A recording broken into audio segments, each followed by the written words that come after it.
Feng was just a normal spirit farmer who grew fruits and vegetables that boosted magic and strength in those who ate them. His life was simple, selling his crops and making a living. But everything changed when, on his way home, he witnessed a necromancer killing someone. When the necromancer noticed him, he tried to kill Feng too, but Feng managed to grab his farm tool and break free. Because of the loud commotion and fearing the Awakener Association, the necromancer decided to take over Feng's body and rushed into him. But to his shock, Feng carried a god system inside him. It killed the necromancer instantly, and merged Feng's power with his, turning Feng into a necromancer farmer. Awakened with a forbidden talent, Feng runs away from the scene to hide his powers and acted like a farmer to survive, but little did he know his life had already changed completely. It all starts 300 years after the Great Disaster. Magic spiraled out of control. The demon race descended from the skies and began a long, brutal war against humanity. After that war, the human population dropped sharply, and society collapsed. 10 powerful people awakened great magic and created huge protective barriers. These barriers held back the invading demons, letting humanity survive for a while. Humanity then entered a new age. When people reached adulthood, each person awakened a profession. The 10 original powerhouses turned their professions into inherited professions. Each of these inherited professions could exist in only one person at a time, becoming pillars for all of humanity. At Feishuan City, the sky was bright and clear. It was the year 335, April 1st, on the Cataclysm calendar. The profession awakening ceremony was about to start. A cart stopped in front of tall buildings, and someone called out that they had arrived. A young man named Feng stepped down from the vehicle and thanked his uncle Zhang. The large plaza was crowded. People gathered for the annual awakening test. Feng looked around in amazement, thinking, the annual awakening test truly lives up to its reputation. It's packed. When people reached adulthood, they took the awakening test. Professions had different ranks: N rank, R rank, S rank, SR rank, and UR rank. Higher rank professions had stronger combat power, and those who awakened rare professions could directly enter elite academies.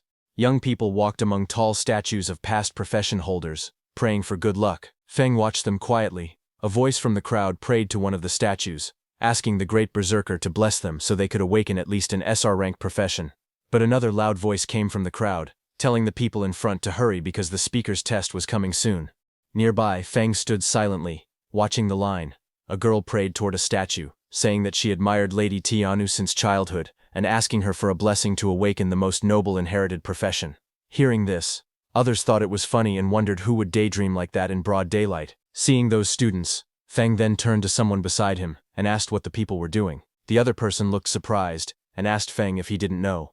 He explained that there was a rumor that this year's test would produce a new inherited profession holder.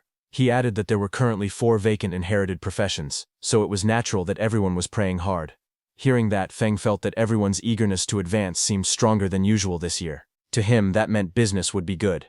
Suddenly, bright magical fireworks burst in the sky, signaling the start of the testing. Someone shouted for everyone to hurry, because the tests had officially begun. Inside the hall, the examiners read out the results one by one. They announced that Lin Hu awakened an R-rank profession at level 10 with 13 magic power. Then they reported Winsa as an N-rank profession at level 8 with 8 magic power. After that, they announced Gu Fai, who awakened an S-rank profession at level 34 with 55 magic power. And Gu Fai was accepted. A student with short hair was shocked to hear that Gu Fai actually had 55 magic power, and he wished he had that much magic power too. When Fen heard that, he immediately held up a bright red tomato and asked that short-haired man if he would like a tomato that could increase magic power. The short-haired man looked shocked at the offer. He asked in disbelief if it was really a tomato that increased magic power. Fen explained that he was a spirit plant doctor, and this tomato was a premium variety he had carefully cultivated. He also said that each tomato increased magic power by 5% within 5 minutes, and that each one cost only 5 gold coins. He then showed a bag filled with different spirit plants: tomatoes, long cucumbers, sweet potatoes, and small yellow beans. He said that he also had hunger sweet potatoes that kept someone full for a whole day, fat-burning cucumbers, and strongman beans that increased attack power by 10%. Hearing that, 2 people nearby whispered among themselves. One of them wondered if this was a scam because he had never heard of spirit plants like these. Another person questioned how something could increase magic power and help someone lose weight. The short-haired man holding the tomato told them to just buy one and try it for themselves. He said they could check the buff effect after eating it, and complained that he was tired of eating energy bars every day. Faung leaned forward with a confident smile. He announced that it was first come, first served. He said the quantity was limited, and once they were gone, they were gone. Then he added that the first customer could try one for free. Hearing that, the short-haired man stared at the tomato in his hand with a doubtful face. He looked tense and unsure. He then took a bite of the tomato. His face was still hesitant, but he bit into it anyway. Right after eating it, his expression changed completely. He clenched his fists with excitement as a bright glow of energy appeared behind him. He shouted that his magic power really increased and that his body felt lighter. A blond young man nearby stared in shock and asked if he was seeing things because he knew that the spirit plant vegetables were developed by the Extraordinary Academy's agricultural department, and he heard they were usually supplied to SR rank professions. Femme told that man that this was a special promotion for the test convention, since everyone here had the potential to become academy students. Hearing that, the blond man's eyes lit up, and he quickly asked Femme to wrap all of the vegetables for him. Hearing that, a small crowd gathered around to buy those vegetables and grew angry. One person complained loudly, saying he was here first. Another shouted that he wanted 10. Someone else praised the tomatoes, calling them extraordinary produce. Another excited person said that his magic power really did get a boost. Feng watched the scene with a small smile. He thought about his situation. He knew that even though he had only a farmer profession, ever since he maxed his level, all the vegetables and fruits he grew gave beneficial buffs. He admitted to himself that he used some marketing tactics, but the effects of his produce were real. After selling all of his vegetables, Feng sat alone in front of a certain shop. He was packing his bag quietly and was about to leave, but suddenly noticed someone coming toward him. When he looked up, he saw that same blond man from before approaching. Seeing that blond man, Feng listed the things he sold: chestnut pumpkin seeds for 5 gold, flower rhino manure for 7 gold, grape winemaking sugar for 10 gold, and some magic power boosting potions worth 257 gold. After listing everything, he handed over 10 gold to that blond man and said it was his payment. This blond man was Feng's friend, who helped him sell his vegetables by boasting about them as a customer. As the blond man accepted the coins, Feng complained that he didn't have enough money left to buy premium fertilizer for improving his fields. The blond man thanked him, calling him Brother Feng. He said the spirit plants were very useful and asked why he didn't grow more. Hearing that, Feng got annoyed and hit the blond man, asking if he thought growing spirit plants with such effects was easy. Later, the two of them walked together under a clear blue sky. The blond man said it was a shame because Feng had high talent since childhood, yet he was only— But before he could complete his words, Feng interrupted and told him to hurry home, saying Aunt Zhou was waiting for him. Then Fensturi walked alone under a bridge thinking about what that blond man was saying. Although people called him a genius since childhood, he only awakened the N-rank farmer profession.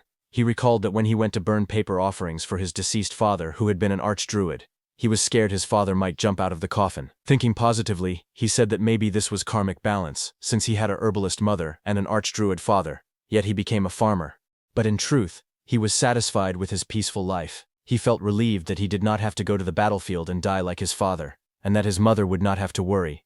As he walked forward, he said that even if it was only for his mother's sake, he must take care of their family farm properly. But suddenly a single drop of water fell on his face. He looked up in confusion. He asked himself why it was raining when the sky was clear. But wind suddenly swirled around him, and a man came falling toward him from the sky. That man fell toward the street with a terrified face. Finge watched in shock as the man crashed into the ground. He panicked and wondered what was happening. He asked if the wall had broken, or if demons had invaded. But before he could understand anything, that fallen man lying on the ground suddenly woke up. He was surrounded by broken stone pieces. His bag and a lantern lay beside him. The injured man on the ground held a small device tightly. With panic in his eyes, he spoke quickly that the inherited profession holder, Necromancer Heishao, had betrayed them and was trying to transfer his profession inheritance to the demon race. That injured man thought to himself that he needed to notify someone as soon as possible. But before he could act, a huge dark claw wrapped in purple light appeared above him. The claw's power made the air shake as it moved toward him. The man looked terrified as the purple energy surrounded him. Feng, watching from a distance, was shocked, wondering what was happening. He could not believe that someone could transfer an inherited profession to the demon race. He questioned if that was even possible. Suddenly, a demon-like figure, whose whole body was covered in purple energy, appeared and crushed that injured man. His dark voice echoed in the purple haze. He called that injured man a fool, who saw everything, but instead of running, he was rushing to his death. That demon-like figure grabbed his shoulder and thought that if he hadn't been injured by forbidden magic, he would have escaped the city already. And once he transferred his inherited profession to the demon race, he would gain an immortal body. But since he had been delayed for so long, the academy had probably noticed his actions by now. But suddenly, the demon's eyes narrowed sharply as it sensed something. At his side, Feng, while trembling, tried to sneak away from there slowly because he had stumbled into a murder scene. He thought that since the demon had not noticed him yet, he should quietly slip away. He began tiptoeing backward, trying to leave without making a sound. But before he could, that demon surrounded by swirling purple energy extended his hand toward Feng, asking if he had ever said Feng could leave. He grabbed Feng by the collar and lifted him into the air. The demon told Feng that the person who had just died was the famous Dean Ye of the Extraordinary Academy. He said the dean died pitifully and asked if he should use Feng's blood and bones as an offering to honor the dead dean. Feng gritted his teeth as purple energy wrapped around him. He thought that this twisted pervert demon's magic power was terrifying. He could not break free at all. Holding his breath, Feng tried to stay calm. He asked himself if there was anything he could use, anything that could drive the demon away. Suddenly, he noticed a small farming tool floating nearby, glowing with purple light. Feng extended his hand toward it and used his Farm Tool Mastery Max Skill's derivative skill Farm Tool Summoning. He reached out and grabbed the summoned tool. As he gripped it tightly, he spoke in a firm tone. He said that making an offering was the kind of thing one should do personally, not rely on someone else to perform. Saying that, he struck the demon's hand with full power, telling the demon that he would descend to the 18th level of hell. Femel's attack injured the demon, who let go of him. The demon looked shocked, saying this was impossible. He could not understand how the kid, who clearly had a simple farmer profession, managed to injure him. As Feng broke free from the demon's hand, he backed away. To fight back, he looked around and saw a fallen tool on the ground near that dead man. He reached forward quickly and grabbed the object, which looked like a lantern-type device glowing with purple light. Feng activated that lantern, and a huge blue beam of energy shot toward the demon. The beam struck the demon with overwhelming force. To defend, the demon gathered purple energy. A dark, swirling sphere formed in front of him, with many purple tendrils stretching out like roots in the air. The impact caused a massive explosion of purple and blue energy. Dust filled the air. When the smoke began to clear, the demon stood again. His armor cracked, his expression filled with rage. But before that demon could attack, strange purple spinning shapes appeared in the air above Feng. Purple markings circled around him from every direction. The demon immediately recognized those shapes and, in frustration, said it was the array dancer's marking formation. That demon crouched low as purple energy swirled around him. He glared forward with sharp eyes and said that if he could not escape, he would simply possess Feng's body and leave. Purple energy wrapped around the demon's body as he charged at Feng with full speed, giving Feng no time to even react. Feng let out pained sounds as the demon entered his body. The swirling energy closed around his body, pulling him toward the dark figure. Inside Feng's mind, the demon smirked and told Feng that even though he had the lowest profession, his talent was still decent, and he should feel lucky to become his vessel. Hearing that, Feng laughed nervously. Blue energy circles moved around him as he spoke. He said that he had been training since childhood without skipping a single day, so if the demon wanted to take over his body, he would have to work a little harder. But the demon remained confident. His voice echoed again, saying that inferior was inferior, and his power was something Feng would never reach. And the next second, Feng fell to the ground. Purple chains of energy wrapped around him tightly. He looked down weakly and said it seemed like luck was not on his side this time. His hand slowly reached out toward a knife lying just within his reach. As his fingers stretched toward it, Feng grabbed it and raised the sharp knife in his hand while dark purple energy surrounded him. His eyes were firm as he told the demon that they should both go down together happily. Hearing that, the demon became alarmed. He tried to stop Feng, asking what he was doing. But the next second, Feng stabbed himself hard in the stomach. Blood burst out as he held the knife tightly. He shouted that even if they both perished together, he would never give up his body. Feng's vision started to fade. In his thoughts he spoke to his father, saying he did not want to go over there and get scolded. His body fell to the ground, his eyes were closed, and purple energy wrapped tightly around him. But suddenly, a glowing golden light formed from his chest. The light grew brighter and brighter, spreading around him. That demon stared at the glow with fear and confusion. He wondered what the dazzling light was and asked himself if Feng's magic power was erupting. The next second, a blinding golden light burst open in the sky. The demon below looked up at it with shock as the golden beams spread out in all directions like glowing branches. Then that light wrapped around the demon's body. He stepped back in fear. His voice shook as he shouted that this could not be happening. He shouted that it was impossible. But more golden strands tightened around him. They spun faster and faster, forming a thick cocoon of golden lines around his entire body. The cocoon glowed even brighter, twisting with great force. In the next moment, a violent blast erupted from inside it. Purple power and shattered pieces flew out as something inside was destroyed. At that time, a purple system window appeared in the darkness. It displayed a message congratulating Fen, saying he had acquired a new talent, inherited profession, Necromancer. Then sometime later, Fen's eyes snapped open in shock while he was lying on the ground. He stared at his hands and his wounded clothes. With disbelief in his voice, he said he was still alive. Fen checked his body in confusion as he spoke. He said he could still control his own body and wondered if the demon trying to possess him had failed. He sat on the ground with a calm face and opened his system status window. A glowing purple screen floated in front of him, and he read the information on it. Fen looked at the glowing screen with a serious expression as he read the details of his new abilities. His name was written on it, along with his profession, Spirit Farm Master, Mutated/Unique. He looked at the screen with a calm and curious expression. Then he scrolled to another panel that showed the full list of his status information. His name was Lin Feng, profession Spirit Farm Master, which was mutated and unique. He was level 1 with 300 strength, 300 constitution, 100 agility, 110 magic power, 100 spirit, and 300 luck points.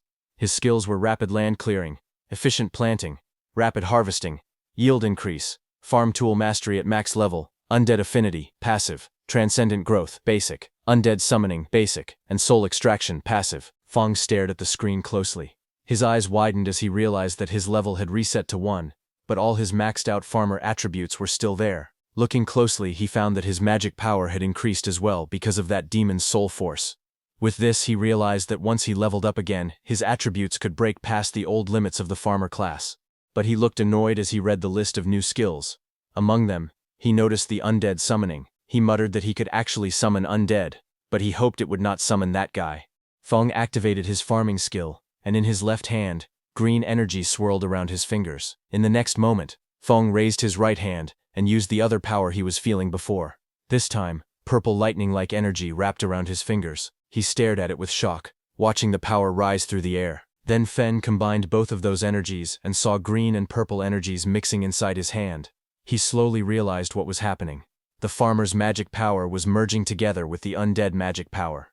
His face turned tense. He closed his eyes for a moment as he understood that something inside him had changed. He saw his glowing profession chart filled with symbols. He saw a green calm chart, and then he saw another chart releasing violent purple lightning. His profession tree was forming new branches. With a worried look, he realized that his profession tree had split. He had not changed classes. He had gained an additional profession. Feng stared at it in disbelief. He recognized one of the symbols of that purple chart, and understood what it meant. That demon who entered his body earlier was actually an awakener of a legendary inherited profession, Necromancer. He looked at that demon's purple figure lying on the ground and wondered in disbelief if this guy was a necromancer. The profession tree continued glowing. Purple electricity ran across it. Feng looked at his own hand again. A swirling green-purple power pulsed inside his palm. He could feel that the power still did not belong to him.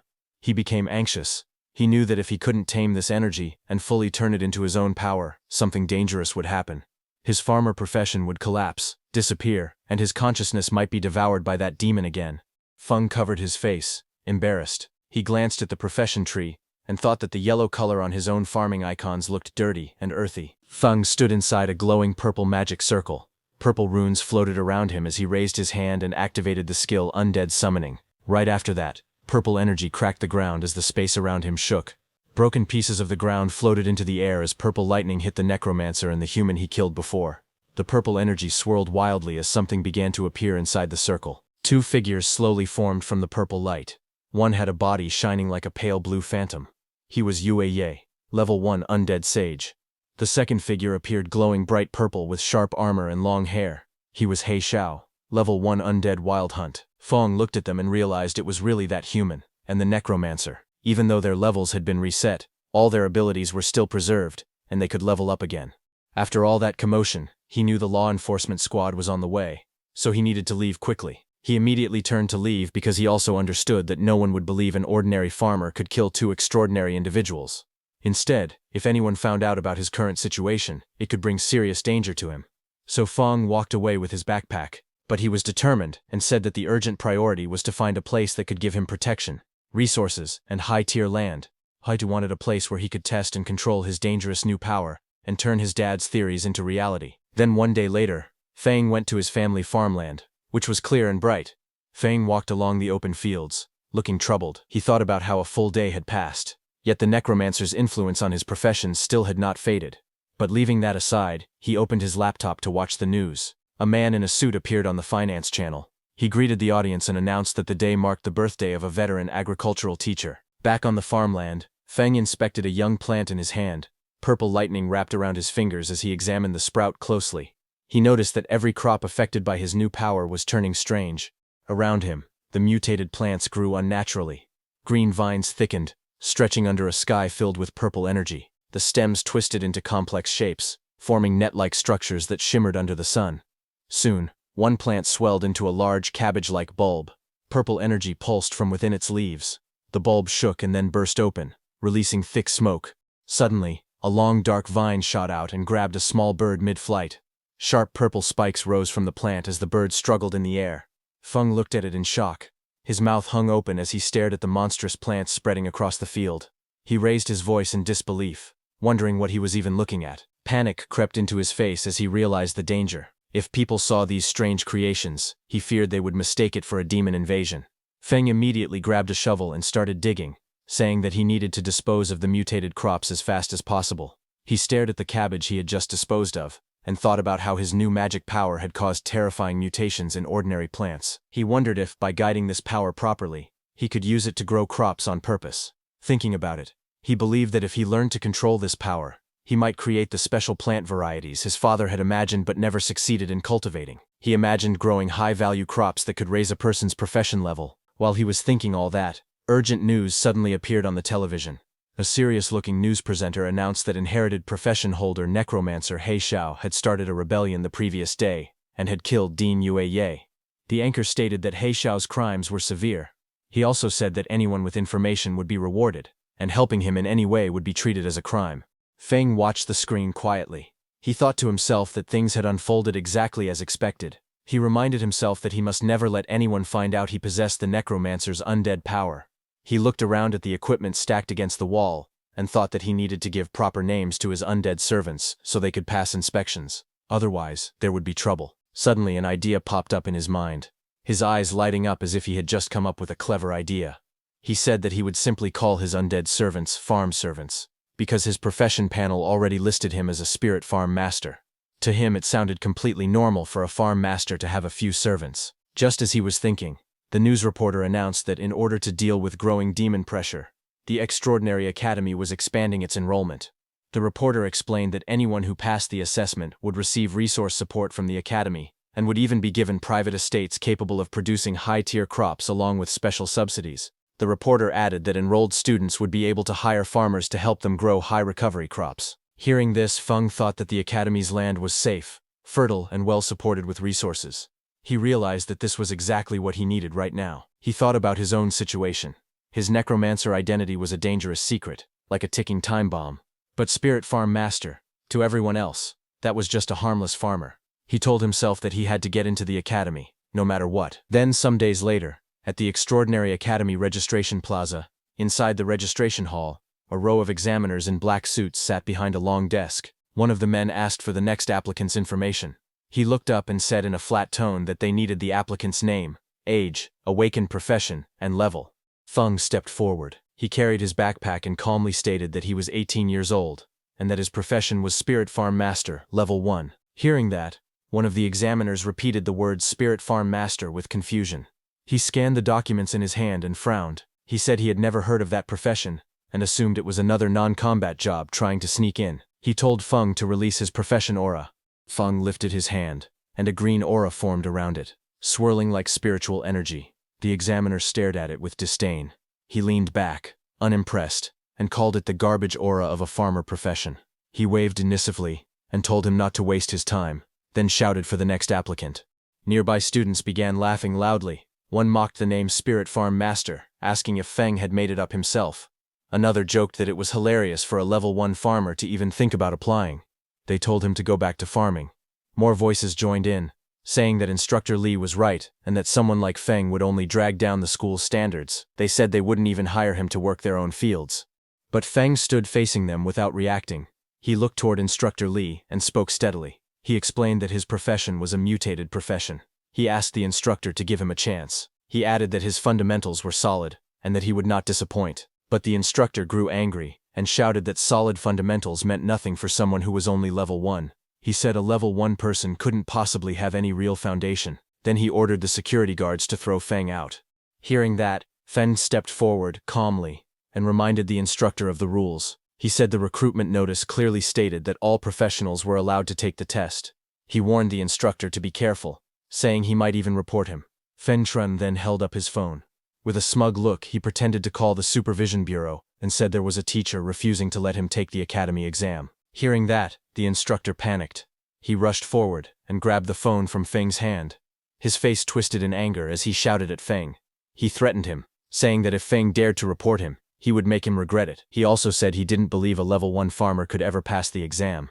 Nearby students whispered to each other. Some said that even if Feng was a farmer-type profession, the instructor's attitude was too much. Others said Instructor Li's behavior seemed excessive. One of them mentioned hearing that the instructor failed a promotion exam and could only work at the admissions office now. Hearing them talking, the instructor shouted loudly at everyone. He told anyone who didn't want to take the test to get lost, his voice full of irritation as the crowd watched. Then sometime later, the group began walking behind the instructor. Feng followed among the other students. Soon they arrived at a huge building covered with giant twisted wooden roots. Many people stood outside it. The instructor looked back and spoke, telling Feng that he could still admit defeat now if he wanted. But Feng walked forward calmly and thanked the instructor for leading the way. The entrance was covered with wooden boards marked with warning signs. 2 glowing portals appeared on the ground and Feng stepped toward them with the others. Inside the structure, Feng flew through the air, bouncing between the thick wooden roots. He managed to land on one of the roots and caught his balance. Feng narrowed his eyes and said that it was time to let the horned rabbits experience the terror of industrialized farming. He then sat down and pulled out a jar filled with orange powder. With a confident smile, he explained that this carrot essence powder was his newest creation. According to him, it could easily lure even level 20 mighty rabbits, so dealing with these low-level horned rabbits would be simple. He said it was a piece of cake. He then knelt on the ground, sprinkling the carrot essence powder carefully over the soil. A thin trail of powder spread out around him as he worked. Then immediately carrots grew on the ground. A few minutes later, a small pink horned rabbit appeared. It sat happily among the grass with several carrots lying in front of it, looking excited as it stared at the food. But suddenly, Feng's powerful undead, covered in dark purple energy, rushed forward.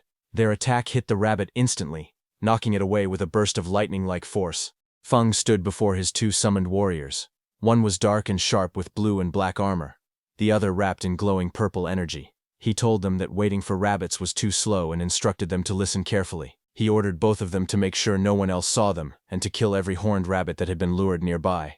He looked determined and said they should kill as many as possible. Right after that, the 2 undead warriors burst out with bright blue and purple energy, shooting forward through the giant wooden roots. The purple undead used its massive sword and cut down many horned rabbits in one slice. Meanwhile, many horned rabbits flew into the air, trapped inside glowing blue bubbles.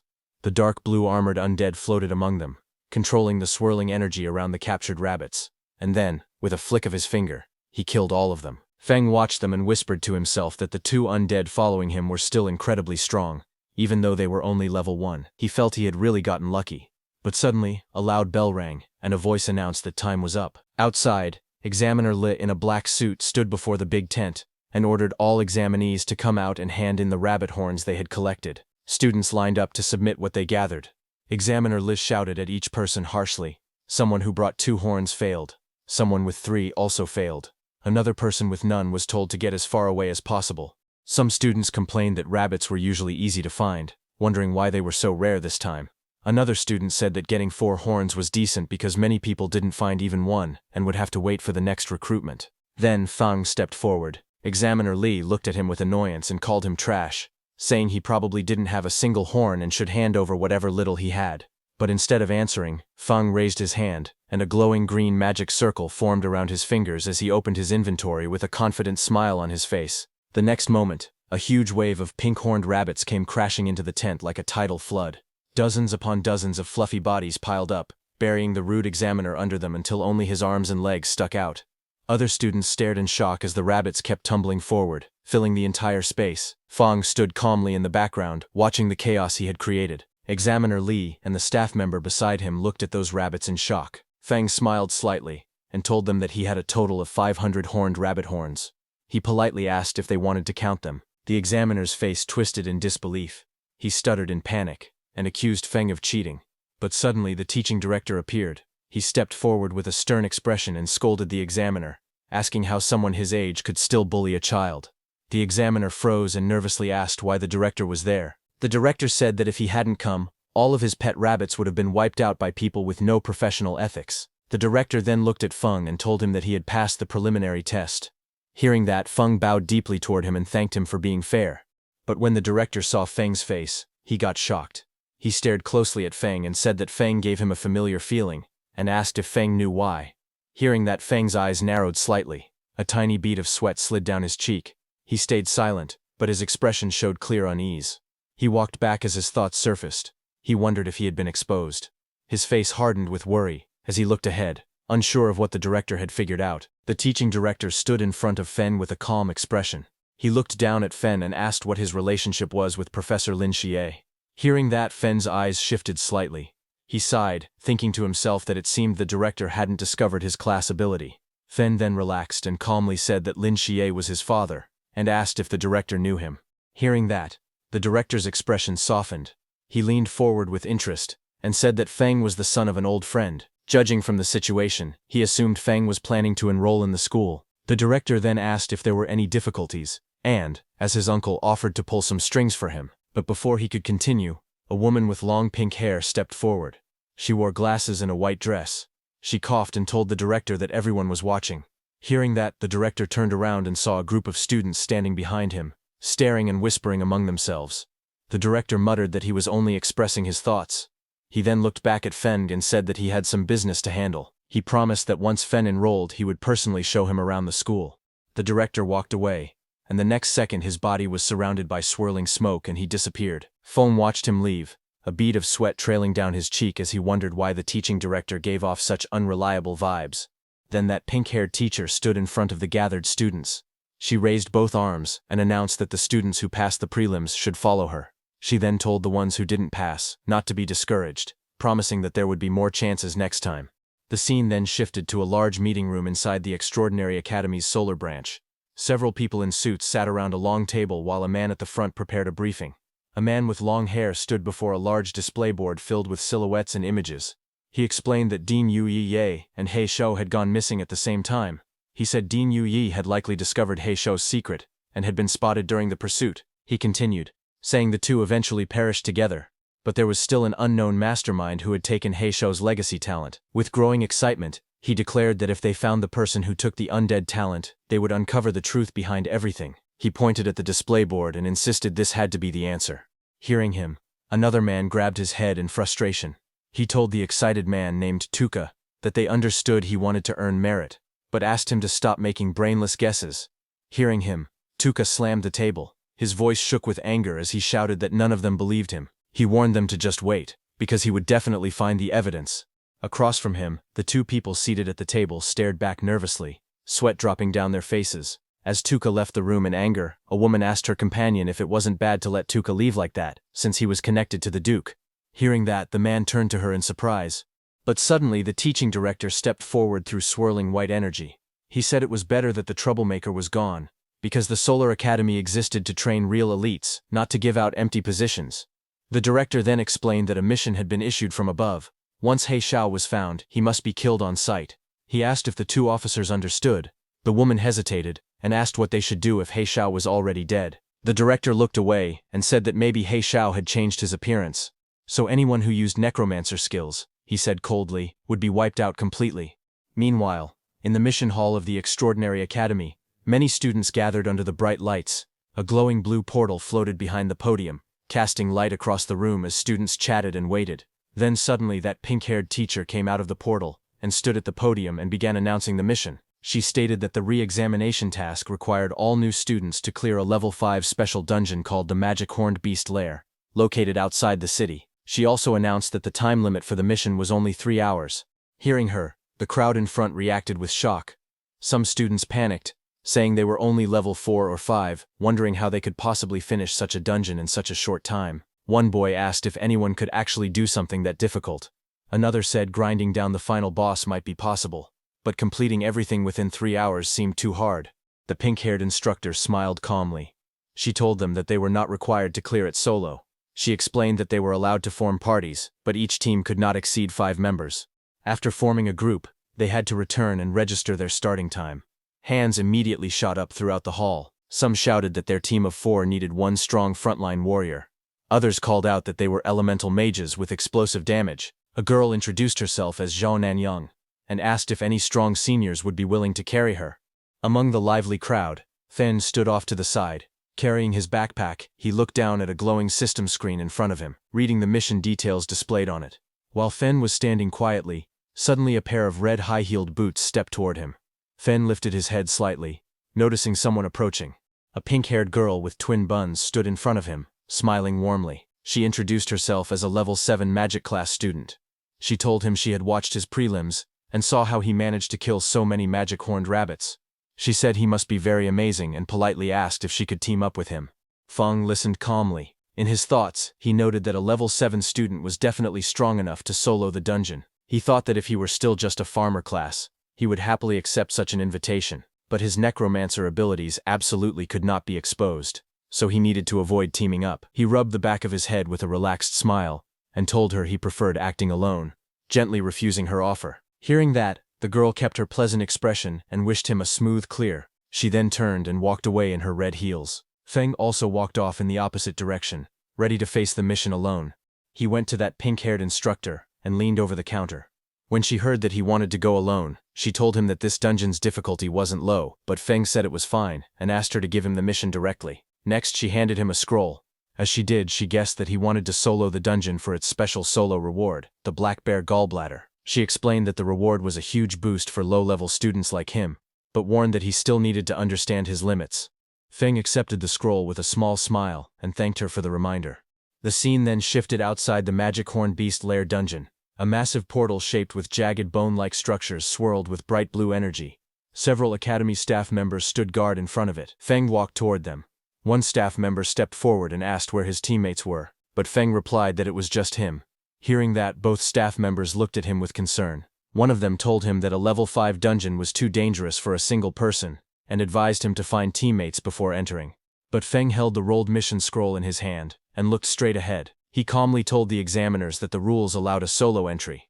The 2 staff members standing near the dungeon gate whispered to each other. One of them guessed that Feng probably wanted the solo reward, the Black Bear Gallbladder.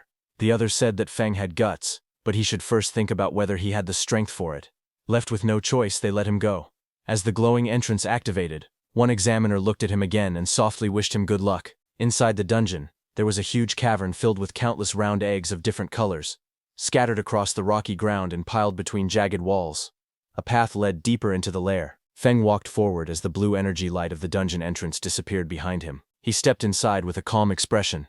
Immediately, 2 lizard-like monsters with long tongues crawled toward him from the front. He looked at them quietly and thought to himself that level 3 and level 4 monsters were no threat to him now that he was level 6. Feng summoned his undead, who immediately rushed with flashes of blue and purple energy and killed those 2 lizard monsters. But suddenly, more monsters rushed toward him. He looked around at their growing numbers and sighed internally. The manual had warned that the dungeon contained many monsters, but seeing this amount in front of him felt like far too many. Feng stared at a massive cave filled with countless glowing red eyes peeking through the darkness. Lizard monster eggs covered the floor and walls around him. He looked at the sight calmly and said that this was a perfect time to try the new summoning method. A bright surge of purple lightning burst around him as he raised his hand and activated his skill, Undead Summoning. The lightning twisted through the air as monstrous shapes began forming. Moments later, those 2 lizards who were killed by Feng's undead before turned into lizard undead and appeared before him. Their bodies glowed with blue flames, their forms flickering like shadows as they waited for orders. Standing confidently, Feng pointed forward and commanded them to charge. From afar, the undead rushed out like a storm. Blue and purple energy streaks filled the entire passage, shaking the surroundings. Behind Fen, his 2 humanoid undead stood on the rocks, watching the advance. Watching those lizard undeads, Fen realized that beast-type undead kept some traits from when they were alive. They were aggressive but had low intelligence and could only follow simple commands. Fen observed them quietly. He noted that they consumed less magic power than others, but he wondered if they could do small chores like carrying water as well as fighting. Feng then sent his humanoid undead too. Those humanoid undead rushed forward, leaving trails of blue and purple light behind them. Both moved with sharp, deadly energy. The purple undead took out his long swords and struck first, swinging his long sword through the air. Powerful purple lightning wrapped around him as he slashed at the flying creatures in front of him. His attack scattered feathers and light everywhere. The blue humanoid undead formed hand signs and cast a spell. Blue energy gathered around him as countless glowing projectiles shot forward like energy balls, trapping those flying bird-like monsters. Watching those humanoid undead, Fern realized that they had higher wisdom. They could use the skills they had when they were alive and fought with more flexibility. Feng smiled with his hands on his hips, thinking that in the future, he could let them handle chores like weeding and fertilizing the fields. By now, Feng's lizard undead had finished killing. Feng raised his hand and used his undead summon skill again. Sharp spear-like streams of magic shot outward as several lizard-shaped monsters' dead bodies blasted with necromancy energy. Suddenly, a bright system window appeared in front of him. It displayed a message saying he had leveled up to level 7. Now behind him, many lizard and bird undead emerged. Their bodies burned with blue flame, and their eyes glowed sharply as they floated around him. Fawn looked calm, and simply said that the efficiency was not bad. Feng then walked forward through the tunnel, and reached a large chamber. Feng was amazed to see that he had reached the boss room in just half an hour. Suddenly, a loud metallic crack echoed as thick chains snapped apart. The ground shook as a giant bear-like monster came out of that massive cave. Its eyes glowed white, and chains still hung from its body while it roared across the chamber. Feng looked at the boss with a sharp expression. He said that since this was the boss, it was perfect for testing overall combat power. He called for all his undead to come out. All of Feng's humanoid and beast undead appeared behind him. Energy swirled around all of them as they lined up at his command. Feng then issued his orders. He told He Xiao to handle the frontal containment. He told Yue Ye to curse and weaken the boss. He instructed the other undead units to attack the boss's joints and its eyes. On his command, all of his undead charged at the giant bear monster standing in front of him. They continuously attacked across its fur as it struggled and roared. In front of it, Fen sat calmly on a mat, a small snack box and his backpack beside him, as if he were having a quiet break while the battle raged. He watched the ongoing fight and noted that the coordination of his undead was getting smoother. He was eating grapes, and system notification points popped up saying his magic power had recovered by 666 points, and it kept increasing as he ate more and more grapes. Then Feng's purple undead lunged at the chained boss. The boss monster swung its claws, but it did no damage to the purple undead, and it got closer to the boss. The purple undead collected huge amounts of lightning energy in his hand, and punched the boss monster. His punch was so powerful that the whole ground exploded with a huge explosion. It was a massive burst of energy that swallowed the monster in blinding light. Immediately a system notification appeared in front of Feng showing that he had leveled up again, and became level 8. Just as the bear monster died, a pile of glowing reward pouches appeared on the ground, shining with warm golden light. Feng immediately crouched down and examined one of the rewards in his hand.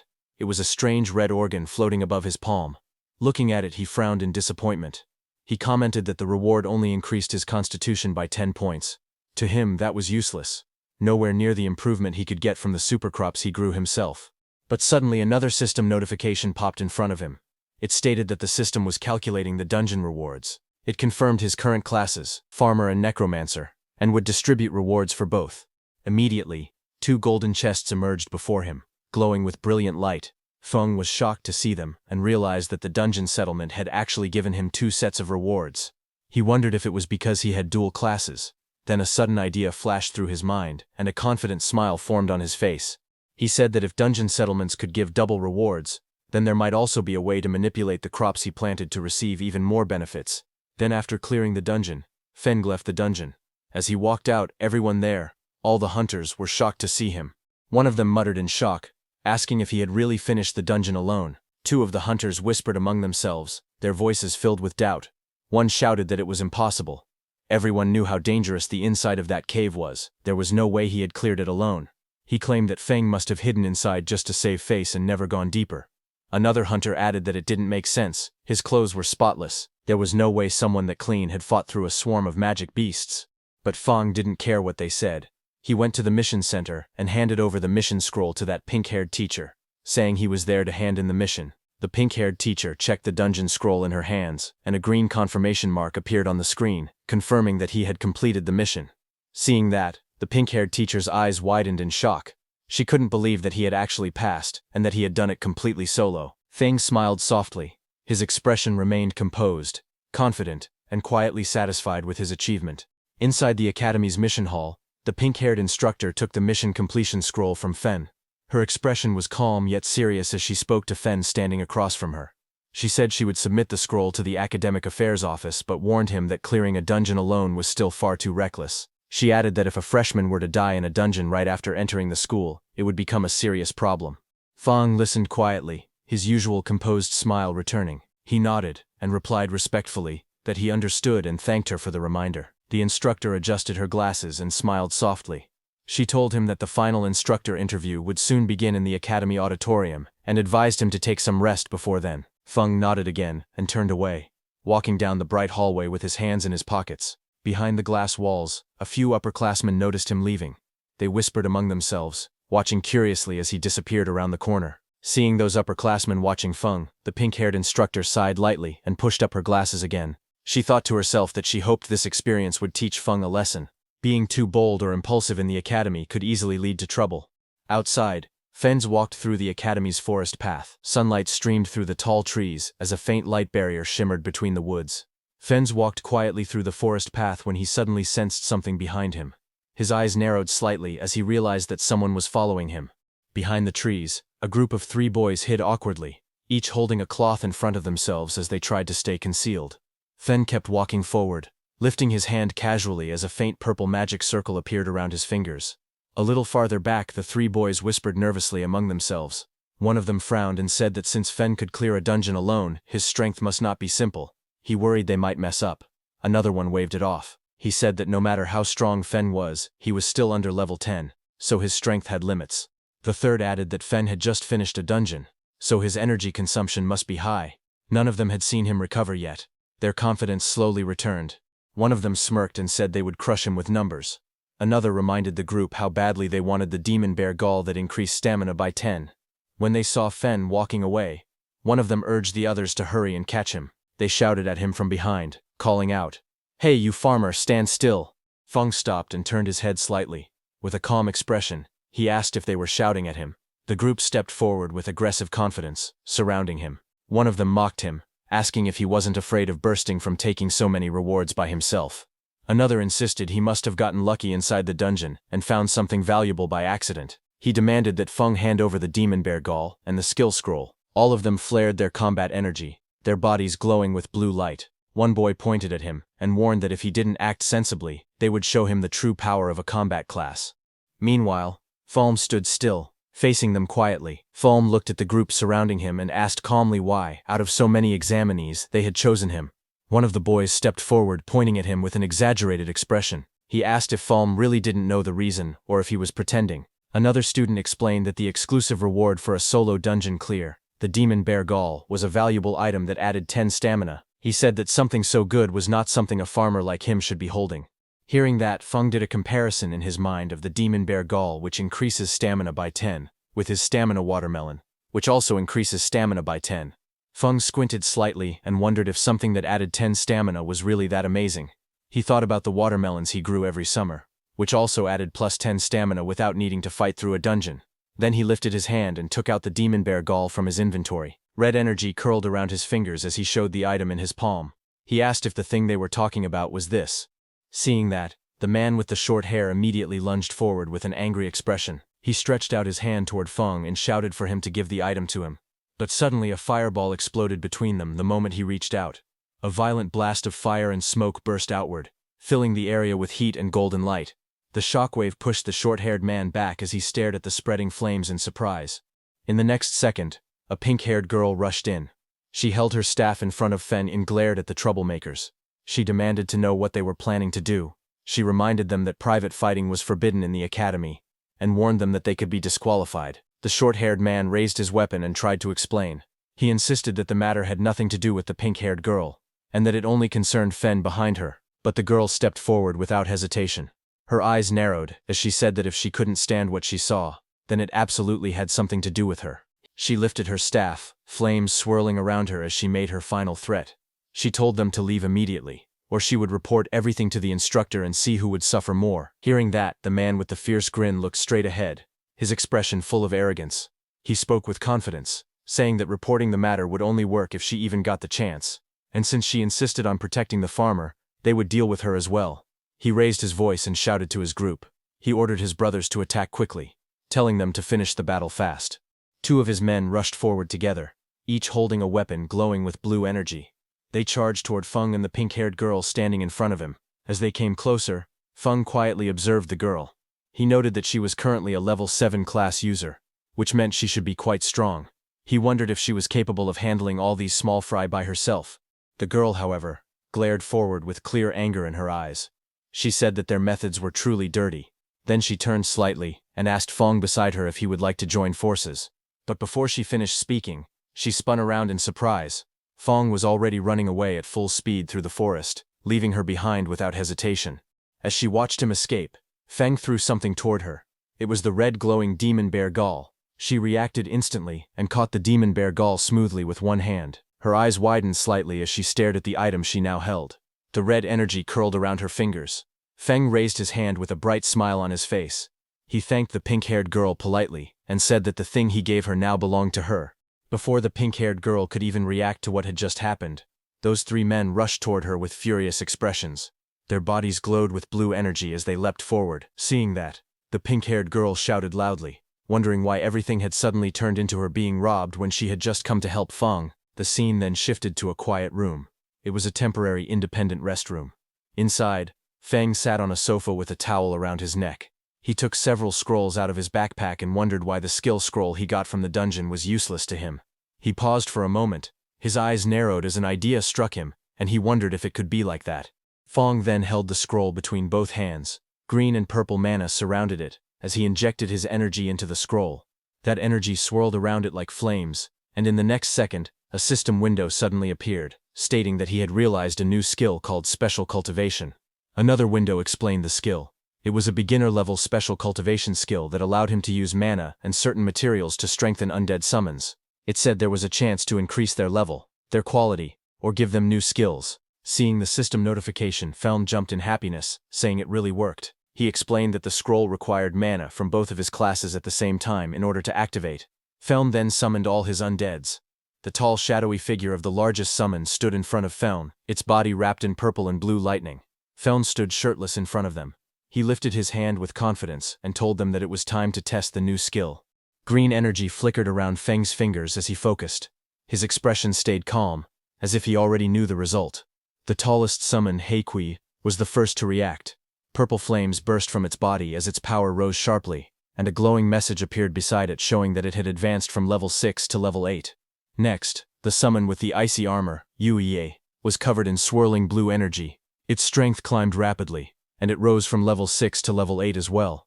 The demon-horned bear followed soon after. Blue light wrapped around its heavy frame, and its level jumped from 7 to 9. Two smaller summons, the horned lizard and the horned eagle, glowed together in bright blue light. Their combined levels increased, rising from level 5 and 6 to level 7. Watching all of this, Feng tilted his head slightly. A small smile appeared on his face as he nodded in satisfaction. He said softly that it was not bad at all. He stood facing his newly empowered summons.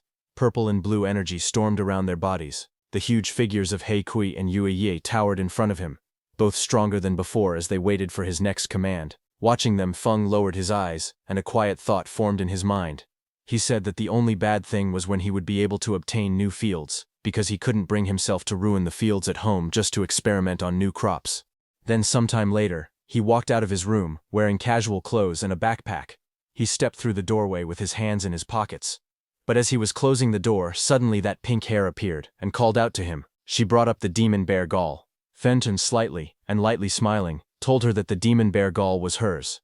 Hearing that, the pink-haired girl's eyes widened. She held a small package tightly against her chest and shouted that the item was very valuable. Hearing that, Feng stared at her with a tired expression, his eyes half open. He muttered that there was no need to treat such rotten material like a treasure, and after saying that, he left from there.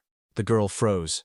She repeated his words in disbelief and asked if she had heard correctly, rotten. Feng left the resting area and walked deeper into the forest where tall trees covered the area. He was very deep in the woods. He looked left and right and thought that there shouldn't be anyone around. After confirming that no one was around, Feng activated his skill and purple energy gathered around his hands. He wondered what effect the new skill had on crops. The purple energy spread toward two nearby plants, wrapping around them. The plants reacted as the power hit them, growing in some strange way. Feng looked at the plants with a confused face and commented that they looked no different from before when he used his skill on his farm. But suddenly, his eyes widened as he realized something was different. In the next instant, the plants exploded into a huge transformation. A monstrous flower burst upward with sharp teeth and vines, rising high above him as purple energy shot around the forest. Feng's expression was filled with surprise as he looked at the plants in front of him, asking if these two crops could actually move. His eyes were wide, and he seemed unable to believe that the crops could really move on their own. Elsewhere in the forest, another figure sprinted across the treetops with great speed. The spirit energy detector in his hand glowed, and he shouted that the energy reading was getting closer. That man was Tuka, who landed on another high branch. He checked the readings again and said that his guess was right. There was the aura of a necromancer somewhere in the area. A moment later, Taka reached the forest path. Just as he walked forward, he noticed Feng with a backpack passing by. Taka suddenly stopped and turned around quickly, staring at Feng. Then he reached out and grabbed Feng by the shoulder, stopping him. With a suspicious look, he asked if Feng was a farmer, because he looked like one judging by his clothes. Feng leaned closer and asked Tuka if a farmer had provoked him. Tuka's face then shifted into a look of mild disgust, his eyebrows tightening as he examined Feng in silence. Then Tuka raised his voice, calling Feng farmer, and demanded to know if he had seen a strange person appear nearby. Hearing that, Feng lightly touched his chin and answered that he actually had.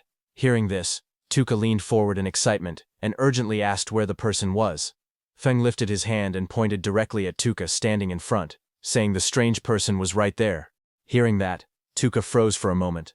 Then his expression turned red with anger. Flames rose behind him as he shouted, asking how dare Feng humiliate him. He angrily declared his status, an elite of Sunwheel Academy, and the nephew of the Iron Lion Duke. His rage only grew stronger. He yelled that a lowly farmer dared to be rude to the nephew of a duke. Fire wrapped around his arm as he swung his fist forward, shouting that he would kill Feng.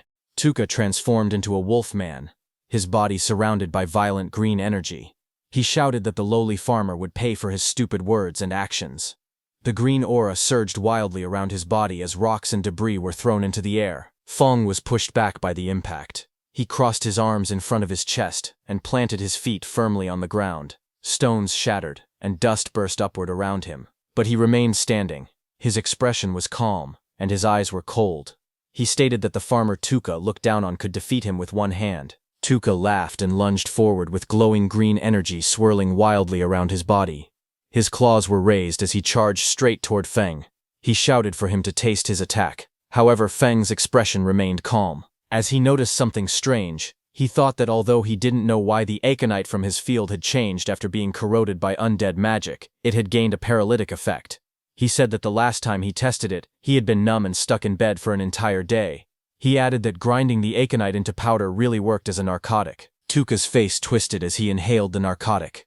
Dark particles and green energy clung to his fur.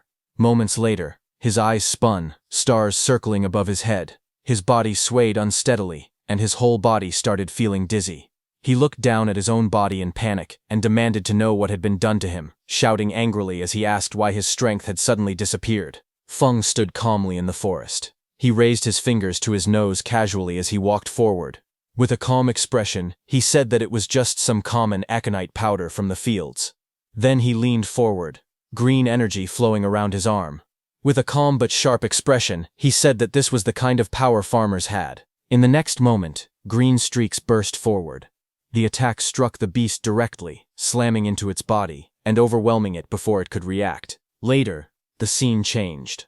The former elite Tuka hung helplessly from a tree, his hands tied above his head. His shirt lay discarded on the ground, and he was left wearing only his shorts. His body looked weak, and his eyes were dull. Not far away, Feng stood quietly and mocked him, saying that he could not even beat a farmer, yet still dared to call himself an elite. As he turned to leave, Feng calmly told him to enjoy cooling off there for a while. He added that when someone eventually found him, he should consider it a lesson learned. Just then, an announcement echoed through the area, calling all candidates to gather in the auditorium for the instructor interviews. Standing in the forest, Feng paused. Realizing the interviews were starting, he muttered that he needed to hurry. The scene then shifted outside the Extraordinary Academy auditorium. Groups of candidates stood around, quietly whispering among themselves. As Feng walked forward calmly, voices followed him. Someone whispered that he was the one who had solo cleared the level 5 dungeon. Another voice replied that they heard he only ran away and leeched off women. Unmoved by the whispers around him, Feng continued walking toward the auditorium with an indifferent expression. Among the gathered candidates, someone spoke in a low voice, saying that compared to Shi Yan and Bogu, he was far worse. Another voice followed, saying that he might be strong compared to normal candidates, but as level 5 elites, they already had the advantage. Nearby, a pink-haired girl stepped forward and handed something to Feng, telling him that it was his. Feng scratched the back of his head and smiled faintly. He leaned forward and told her to keep it, saying that it was really useless to him. Later, Feng walked through the crowd while eating casually. A notification appeared above him, showing temporary stamina +2 twice. Looking confused, he thought to himself that he truly did not understand why people treated that kind of thing like a treasure. Inside the auditorium, the scene was marked as the instructor interview site. Several instructors sat behind a long desk, watching quietly. A voice explained that during the interview, instructors choose students, but students also choose instructors. It was said that students and instructors bring out the best in each other. The instructor then announced that he would call students by name to come forward. He called out the first name, Shi Yan. Shi Yan stood up among the seats and introduced himself. He said that his name was Shi Yan, and that he was a level 6 Earth-type warrior. He then spoke again, saying that this was his current ability. As he finished speaking, a large battle armor appeared, surrounded by glowing energy. One of the instructors leaned forward and spoke. He said that it was not bad, and introduced himself as a level 44 Earth-type berserker. He then asked Shi Yan how about becoming his instructor. Shi Yan reacted immediately and said that he would be honored. After that, the instructor announced the next name and called Yingwu forward. The instructor looked down at the list and called out the next name, saying it was Lin Feng. Lin Feng stood up from his seat and walked forward calmly, moving past the other candidates. As he stepped into the center, he introduced himself. He stated clearly that his name was Lin Feng, and that he was a level 8 spirit farm master. As he spoke, green energy rose around his body, surrounding him as he stood there in silence. The two female instructors watched Lin Feng from their seats. The woman with pink hair commented that reaching level 8 at his age was very impressive. The woman beside her leaned closer and reminded her to look carefully, saying he was still just a farmer. Across the table, another instructor leaned against his colleague and spoke casually. He said that their extraordinary academy trained talent for the front lines, not ordinary people meant to be cannon fodder. But he also admitted that Lin Feng had performed very well in both the preliminary and second tests. The main examiner adjusted his monocle and looked at the others. He cleared his throat and suggested that, since everyone had different opinions, they should run a combat ability assessment for Lin Feng. After hearing this, the instructors began giving their responses one by one. The man with long dark hair crossed his arms and said he agreed. The woman with pink hair smiled and said it worked for her. Another instructor leaned back casually and said he didn't mind at all. Lin Feng stepped forward as the examiner called out to him. Green energy swirled around his feet, while the examiner asked if he was willing to take the combat test. The examiner added that their goal was to train people who could fight demons on the front lines, and without combat ability, things would be difficult. Lin Feng lowered his head slightly, thinking to himself. He said that his current combat strength wasn't very high, and he wanted to fight without exposing his necromancer abilities. Lin Feng lifted his head with a small smile and agreed. The scene then shifted to a large open space that had been temporarily marked inside the auditorium. Students and instructors stood around the edges, watching as Lin Feng walked to one side of the marked area. On the opposite side, a tall man waited for him. The instructor explained the rules with a wide grin. He said that the evaluation was simple. Lin Feng only needed to last 5 minutes under his attacks, and if he managed that, it would prove he had talent for combat. As the match began, bright golden energy burst out from the instructor's body. The force spread across the arena, shaking the air as powerful waves of pressure shot in every direction. Students nearby bent down under the weight of it. Some trembled as they struggled to stay balanced. One of them gasped, saying that this was the pressure of someone above level 40. Another said he could barely breathe, but when they looked toward Lin Feng, they saw him crouched lightly on the ground. His posture was steady, and his expression stayed calm. Someone watching said in surprise that Lin Feng looked completely fine. The instructor smiled proudly as he looked at Lin Feng. He told him that just for enduring the pressure, he had earned his respect. Then he opened his stance and said that Lin Feng should use all his power and attack with everything he had. Lin Feng lowered his body, steadying himself against the golden pressure. He thought to himself that the pressure from a level 44 fighter was intense, but he could still endure it for now. A glowing green orb formed in Lin Feng's hand, as vines of nature energy swirled around him. He stretched his arm forward and called out for his servants to come out. Green light burst upward. As the shapes formed, Lin Feng realized something. By covering the undead in nature magic, he could hide their undead aura. The summoned figures rose, wrapped in bright green vines and leaves, completely concealed by the nature energy surrounding them. Lin Feng stood beside the glowing green figure he had summoned. The large creature looked like a cabbage-shaped bear covered in swirling nature energy. As he watched it, he thought that no one would ever guess this cabbage-looking bear was actually an undead summon. The creature stepped forward, wrapped in bright green vines. Its body glowed strongly, making it look like a rare mutant beast. From the other side of the arena, the instructor narrowed his eyes in surprise. He said that this kind of dense nature magic looked like a rare mutated profession. A smile grew on the instructor's face. He raised his curved blades, lightning-like energy dancing around them. He called out to Lin Feng, saying it was interesting and telling him to come at him. The green cabbage-like bear rushed forward, its body wrapped in bright nature energy. Across from it, the instructor charged in with yellow flames swirling around his weapons. Both figures clashed in the open courtyard, their energies filling the space. Bright streaks of green and yellow flashed everywhere as the two forces collided. The instructor swung his blades with great force, while the glowing creature pushed back with its nature power. In the next moment, the instructor went flying upward. His face twisted as he let out a loud scream and charged straight at the cabbage-like bear. Bright yellow sparks burst around the green creature, as the instructor's attacks struck it again and again. Even while taking heavy blows, the glowing cabbage-like bear stayed standing, its body shaking from the impact. One of the instructors watching from a distance looked surprised. He said that any normal summon would have disappeared by now, but this one was still holding on. The green creature then roared and rushed forward, pushing through the attacks. Yellow and green energy clashed wildly as it charged straight at the instructor, refusing to fall no matter how badly it was hit. One of the instructors looked at the battlefield with sweat running down his face. He asked calmly if Old G was starting to get tired. Lin Feng stood nearby with a relaxed expression. He thought that his summons were undead, so they didn't feel pain or complain. He said that small injuries could be healed easily with a bit of magic. Old G watched Lin Feng and wiped away sweat. He admitted to himself that he originally wanted to show off in front of the students, but now he realized Lin Feng had real talent. He thought that he would need to get serious. Old G then looked directly at Lin Feng. He told him that he would compensate him for the destroyed summon, and asked him to watch closely. The instructor explained that normal summoner professions had to pay a price to make a contract with their summons. If the summon was destroyed, it disappeared, and the contract ended. The instructor activated a powerful skill. Golden energy exploded around him as the words Berserk Skill Bloodthirst appeared. He rushed forward with overwhelming force and struck Lin Feng's green summon. The impact shattered the creature's body. Pieces of green energy scattered everywhere as the instructor stood in the center of the blast, holding his curved weapon. After the attack finished, the instructor stood proudly with his arms crossed. Golden flames wrapped around his entire body. He looked completely confident, satisfied with the result of his strike. The instructor looked at Lin Feng and spoke with a mocking smile. He said that losing a summon must hurt, and told Lin Feng to go ahead and cry.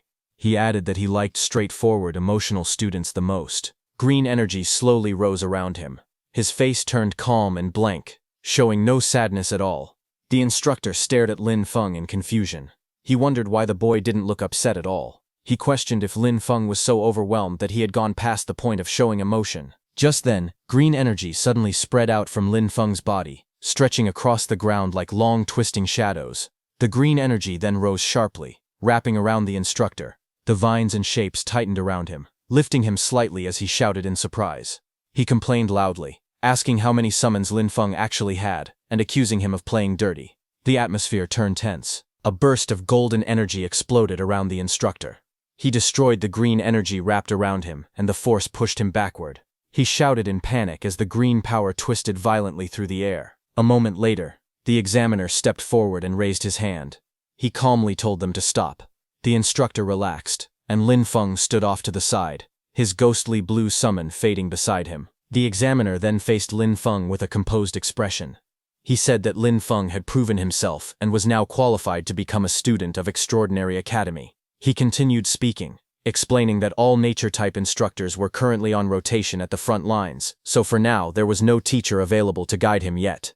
Lin Feng looked calmly at the examiner, a faint glow of green energy still drifting around him. He asked what would happen to his cultivation resources. The examiner faced him and answered without hesitation. He said the academy would never shortchange any student's cultivation resources, and that Lin Feng would receive everything according to the standard. The man then adjusted his monocle and continued speaking. He explained that because Lin Feng was an outstanding student in this exam, he was allowed to make one request to the academy. Lin Feng's expression shifted as he listened. A faint light flashed in his eyes, and he murmured that freedom and cultivation resources together were basically heaven.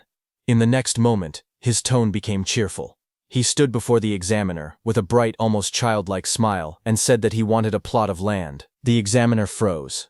He stared at Lin Feng with a confused expression, blue question marks filling the background around him. With disbelief on his face, he asked if Lin Feng really didn't want rare resources, high-grade gear, or top-tier items, and only wanted land. Lin Feng scratched the back of his head with a bright, carefree smile. He explained that his profession was spirit farm master, and said that he couldn't be a master without land. With a cheerful expression, he asked the director if he agreed. The director sighed in defeat. He stood with his hands in his pockets and said there was a training wasteland on the west side of the city that had been unused for a long time. He told Lin Feng he could do whatever he wanted with it. He also added that if Lin Feng had other requests in the future, he could come find him. Lin Feng stood opposite him with his backpack, bowing slightly as he thanked the director. The director told Lin Feng to go rest in the back and called for the next student, and then the view moved to a wooden door with a sign that read Principal's Office. Inside, a file was opened, showing Lin Feng's photo and his information. Sitting at the desk, the principal looked through the documents. He raised his eyes slightly and commented that spirit farm master was quite an interesting profession. Just then, a woman with pink hair rushed into the principal's office and announced that she had an urgent report. The principal looked up from his desk and asked what it was. She handed him a document. The report stated that Tuka, a member of their investigation team who had been tracking He Xiao, had been brutally killed by a necromancer. She explained that the body was found close to the auditorium, and they now suspected that a necromancer had already slipped into the academy. The scene shifted to the western city training wasteland. Lin Feng walked alone through a quiet forest path, holding a paper map in his hand. While studying the map, he muttered the location to himself and then smiled when he finally found the place marked on it. A moment later, green flames rose from his hand as the usage rights document activated. A glowing message appeared, stating that he now had permission to use 100 mong of training land in the west of Fengtran City, granted by the Extraordinary Academy. Another message followed, explaining that a temporary lease agreement had been activated. The duration was 1 year, and a repulsion barrier had opened, allowing only the student Lin Feng to enter the area. Lin Feng touched his ear with a bored expression and complained that 1 year was really stingy. Then he added that most students would be heading to the front lines after a year anyway, so the limit made sense. Lin Feng raised his arms toward the sky with excitement. Purple energy swirled around him as he shouted that a full 100 move of land was his for at least a year. With joy on his face, he said that this finally felt worthy of the title Spirit Farm Master. A burst of purple light erupted around him. Lin Feng stood at the center of the glowing formation, pointing upward as the energy expanded across the wasteland. One by one, powerful spirit creatures appeared within the purple mist, towering shadow figures, glowing armored beings, and various small floating sprites. They surrounded Lin Feng, filling the sky with bright energy. Lin Feng looked at them with confidence and stretched out his hand. With a fierce smile, he pointed forward and declared that everything was ready. It was time to get to work. A dark, shadowy spirit released a violent burst of purple energy. The force shook the ground and sent rocks flying in all directions as the creature landed with immense power. Not far away, another summoned spirit, one made entirely of blue water, rose into the air. Waves erupted around it as it flew forward, controlling the water beneath it. On the field, a large fluffy beast with a horn rushed across the soil. Its body glowed with bright energy as it dashed ahead, followed by several small floating spirits carrying tools. The scene then shifted to Lin Feng relaxing under the sun. He lounged on a chair with sunglasses on, eating a slice of watermelon. With a satisfied smile, he commented that magic really did change life, and said the ancients hadn't lied. Lin Feng rested in the shade, calmly drinking from a straw. A small blue spirit tapped his shoulder to get his attention. Without changing his relaxed expression, he spoke softly and said that the land had been reclaimed. Hearing this, Lin Feng looked surprised. He turned around while holding a slice of watermelon and stared at his summons behind him. He said they were far more proactive than he expected. One of the undead let out a strange laugh, its glowing mouth curling in an eerie smile. Lin Feng looked at the ice-armored undead standing beside him. With a helpless sigh, he said that expecting undead to have their own consciousness might have been asking too much. Lin Feng finished eating and walked toward the doorway. Meanwhile, the ice-armored undead watched him leave. Its glowing eyes followed him quietly, its expression calm and unreadable. A faint smile slowly formed on its face, the cold blue light around its body flickering softly. Lin Feng walked along the narrow path beside the long row of greenhouses. A faint glow surrounded him as he placed his hand on the glass, checking on the crops inside. From above, the greenhouse roof revealed rows of planted soil beds. Lin Feng stood among the neatly arranged crops, looking up as soft blue light filtered through the glass.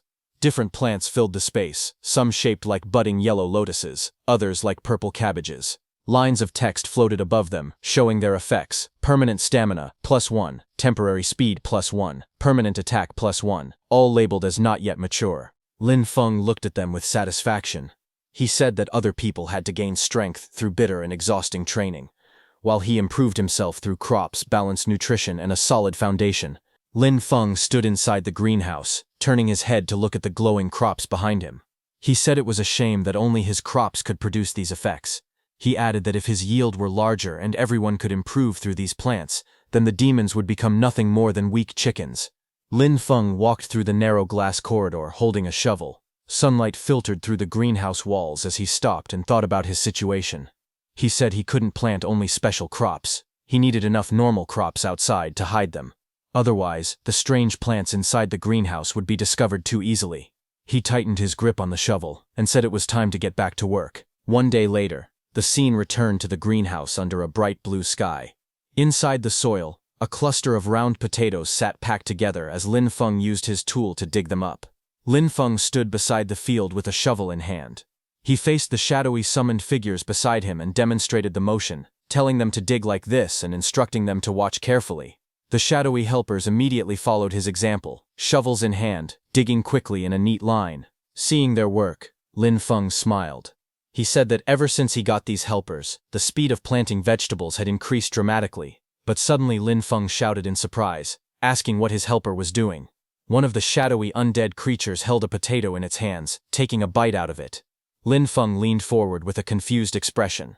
The undead creature froze, startled as it looked up at him, still holding the half-eaten potato. A glowing system window then appeared beside it, showing its status.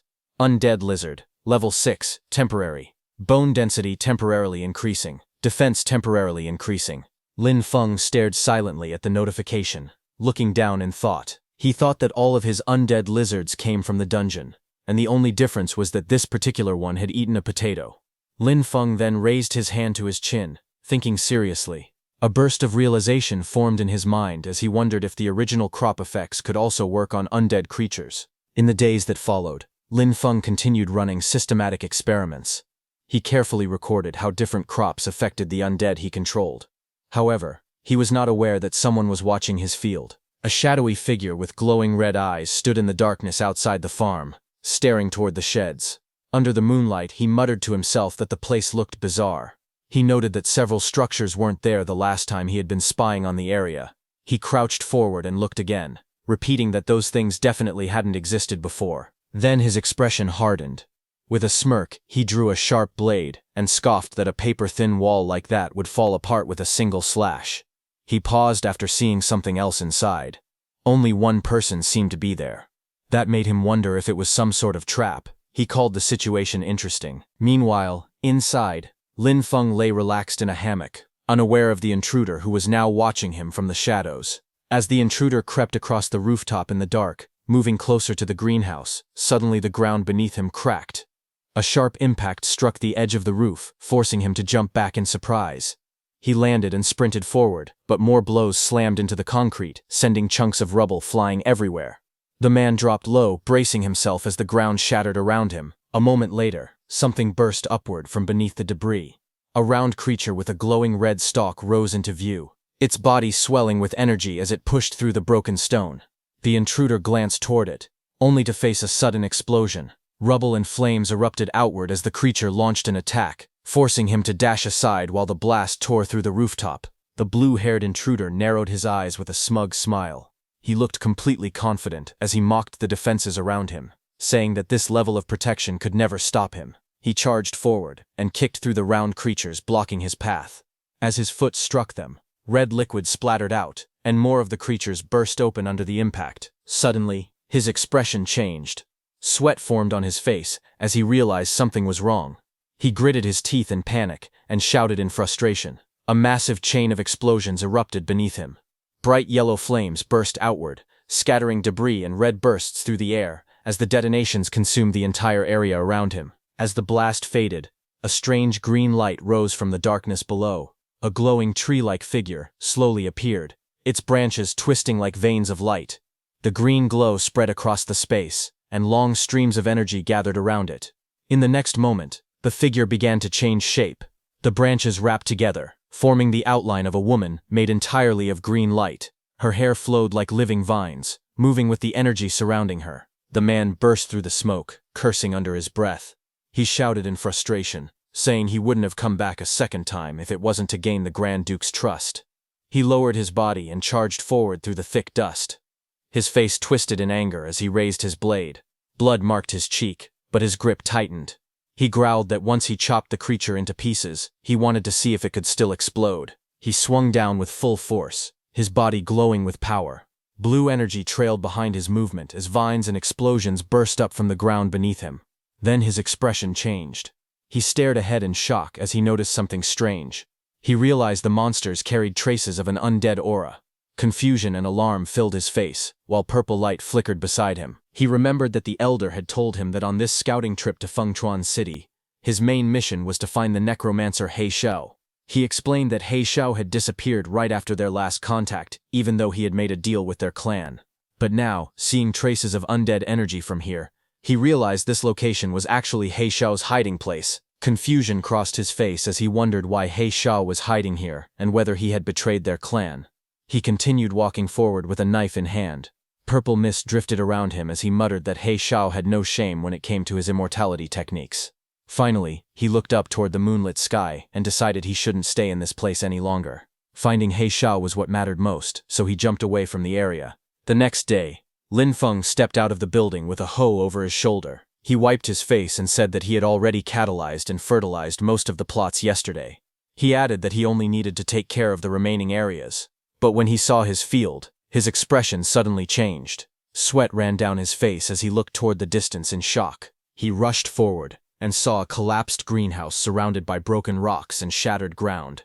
Standing at the edge of the destruction, he stared at the ruins and shouted in disbelief that his greenhouse was gone. Just as he was worrying about his greenhouse, suddenly, a huge shadow crossed the bright sky as a black dragon flew overhead, its wings cutting through the sunlight. Lin Feng looked up from the ruined greenhouse, his expression tightening as he turned toward the sky. He let out a quiet sound of confusion as he stared upward. Moments later, the dragon descended, and two figures stood firmly on its back. One was tall with long black hair, and the other stood beside him with a calm posture. The dragon's red eyes glowed as it hovered above the ground. Lin Feng stepped forward, staring at them in disbelief. He wondered aloud why law enforcement officers had appeared here. The two law enforcement officers stood side by side, red energy swirling around their bodies. The man holding a folder looked at his device and reported that the magic detector showed the source of the magic aura was right here. The tall man beside him listened with a serious expression as the other wondered how a place that used to be a training wasteland had turned into something like this, questioning whether a demon might be hiding there. A small device floated in the air, displaying a message that the land had been leased. The officer with glasses read from his notes and said that although someone had already rented the land, they still couldn't rule out demon activity. He reminded his partner to stay cautious. The two law enforcement officers stood outside the barrier. One of them raised his hand and greeted Lin Feng inside, saying they were from the law enforcement team. Inside the barrier, Lin Feng looked confused and wondered why the law enforcement team had come here. The officer with glasses stepped forward, holding his device. He explained that their instruments had detected a magic aura in the area and asked Lin Feng to open the barrier so they could inspect it. The two officers waited as the barrier glowed between them. The taller officer said they didn't know the exact situation yet, Lin Feng stared at them through the barrier and questioned how there could be magic aura on land he had only rented a few days ago. Meanwhile, outside, one of the officers grew impatient and complained that even getting a farmer to open a barrier took this long. The tall officer then spoke again, saying that Tuka had just been killed by demons, and now demonic energy had appeared here as well. Flames rose behind him as he stepped forward, his eyes glowing red.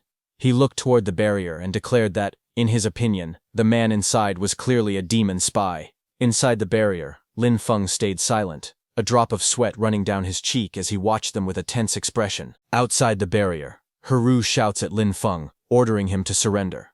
Lin Feng looks up calmly, his expression steady. Nearby, 2 law enforcement officers watch the situation. One of them says that Haru acted too impulsively. The other adds that Tuka has just died, and now demonic energy has appeared here. Because of that, Lin Feng looks very suspicious. He steps forward and speaks directly to Lin Feng.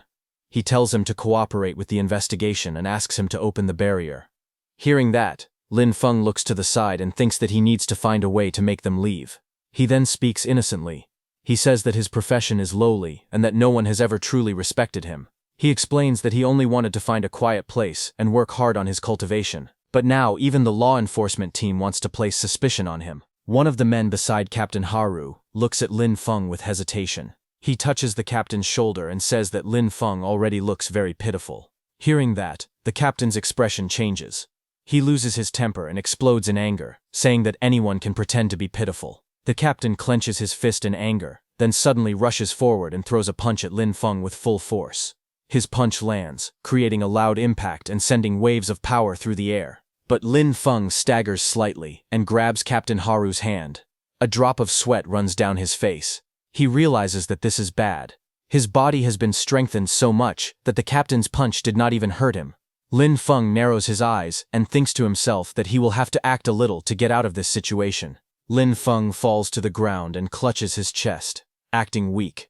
The captain stares at him in shock and says that he used so much strength in that strike. He cannot understand how Lin Feng is still alive and says that Lin Feng is very suspicious. Lin Feng then looks up calmly and with a crying face asks if they are trying to beat a confession out of him just to close the case quickly. Before the situation gets worse, another man steps forward and stops the captain. He tells Haru to calm down and look carefully. He points out that there is nature magic on Lin Feng's body, and demons hate anything related to nature, something even a child would know. The man with glasses helps Lin Feng up and tells him that they misunderstood him. He says that Lin Feng's nature magic is very pure and that they will explain everything clearly in their report. Lin Feng stands up and looks at him with gratitude. He says that the man is a good person and a truly upright official. The man answers calmly that it is just his duty. Nearby, the captain clenches his teeth in anger and glares at them. In the next moment, power explodes around him as he raises his hand again. Lightning-like energy flashes through the air as he prepares to move. Before anything can happen, the 2 officials move at the same time and step in front of Lin Feng, blocking the attack and stopping the captain from acting further. The captain stays silent, his teeth clenched, unable to say anything. After that, the law enforcement officers ride on their dragons and leave. Lin Feng watches them quietly. After a moment, he lowers his gaze and thinks to himself that this is troublesome. He realizes that just farming is not enough anymore, and that he will need enough strength to protect himself as well. Just then, golden light flickers in the air, and paper cranes slowly come toward him. One stops right in front of him, and a voice comes out. Lin Feng hears an order telling him to report to the academy training ground the next morning to take part in the freshman ability test and ranking battles. Attendance is mandatory. After delivering the message, the paper cranes disappear. Lin Feng looks at the empty air and lets out a soft sigh, wondering why it is so hard to live a peaceful life. Not far away, 2 figures stand together under a tree and watch him leave. One of them quietly remarks that Lin Feng's nature magic is incredibly pure and powerful. The woman looks at the man beside her and asks if Lin Feng is really just a farmer. The man, who is the Extraordinary Academy's principal, replies that he is not sure. He says that the system shows the boy's registered profession as Spirit Farm Master. The principal narrows his eyes and wonders if even the great level 50 nature Archmage Vela is tempted. The woman says it sounds like a mutated profession. She also feels that the boy is hiding another secret. She adds that this display of nature magic alone is enough to clear him of any suspicion of working with demons, as demons could never fake such life energy because it disgusts them too much. The principal agrees, and says this should silence some people for now. He adds that the real show is still ahead. After that, green nature energy rises and spreads around them, and in the next moment they teleport away. Then the scene shifts to the extraordinary Academy freshman training ground, where many new students have gathered together. Some of them look confused and complain that the interviews are already finished, and they have even chosen their instructors. They do not understand why there is another test. Others agree and say they thought classes would start right away. One student lowers his voice and says he has some insider information, but then laughs and refuses to tell anyone. Lin Feng stands quietly at the side, listening to their chatter without saying a word. His expression remains calm as he looks ahead, waiting for what will happen next. Just then, the pink-haired instructor steps forward and tells everyone to be quiet.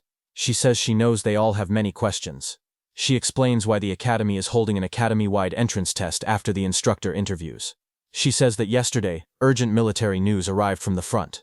Demon attacks have become stronger, and the fortress outside the third barrier is close to collapsing. She announces that the academy has received orders and must quickly send a group of fresh forces to support the front lines. Hearing this, the students react in shock.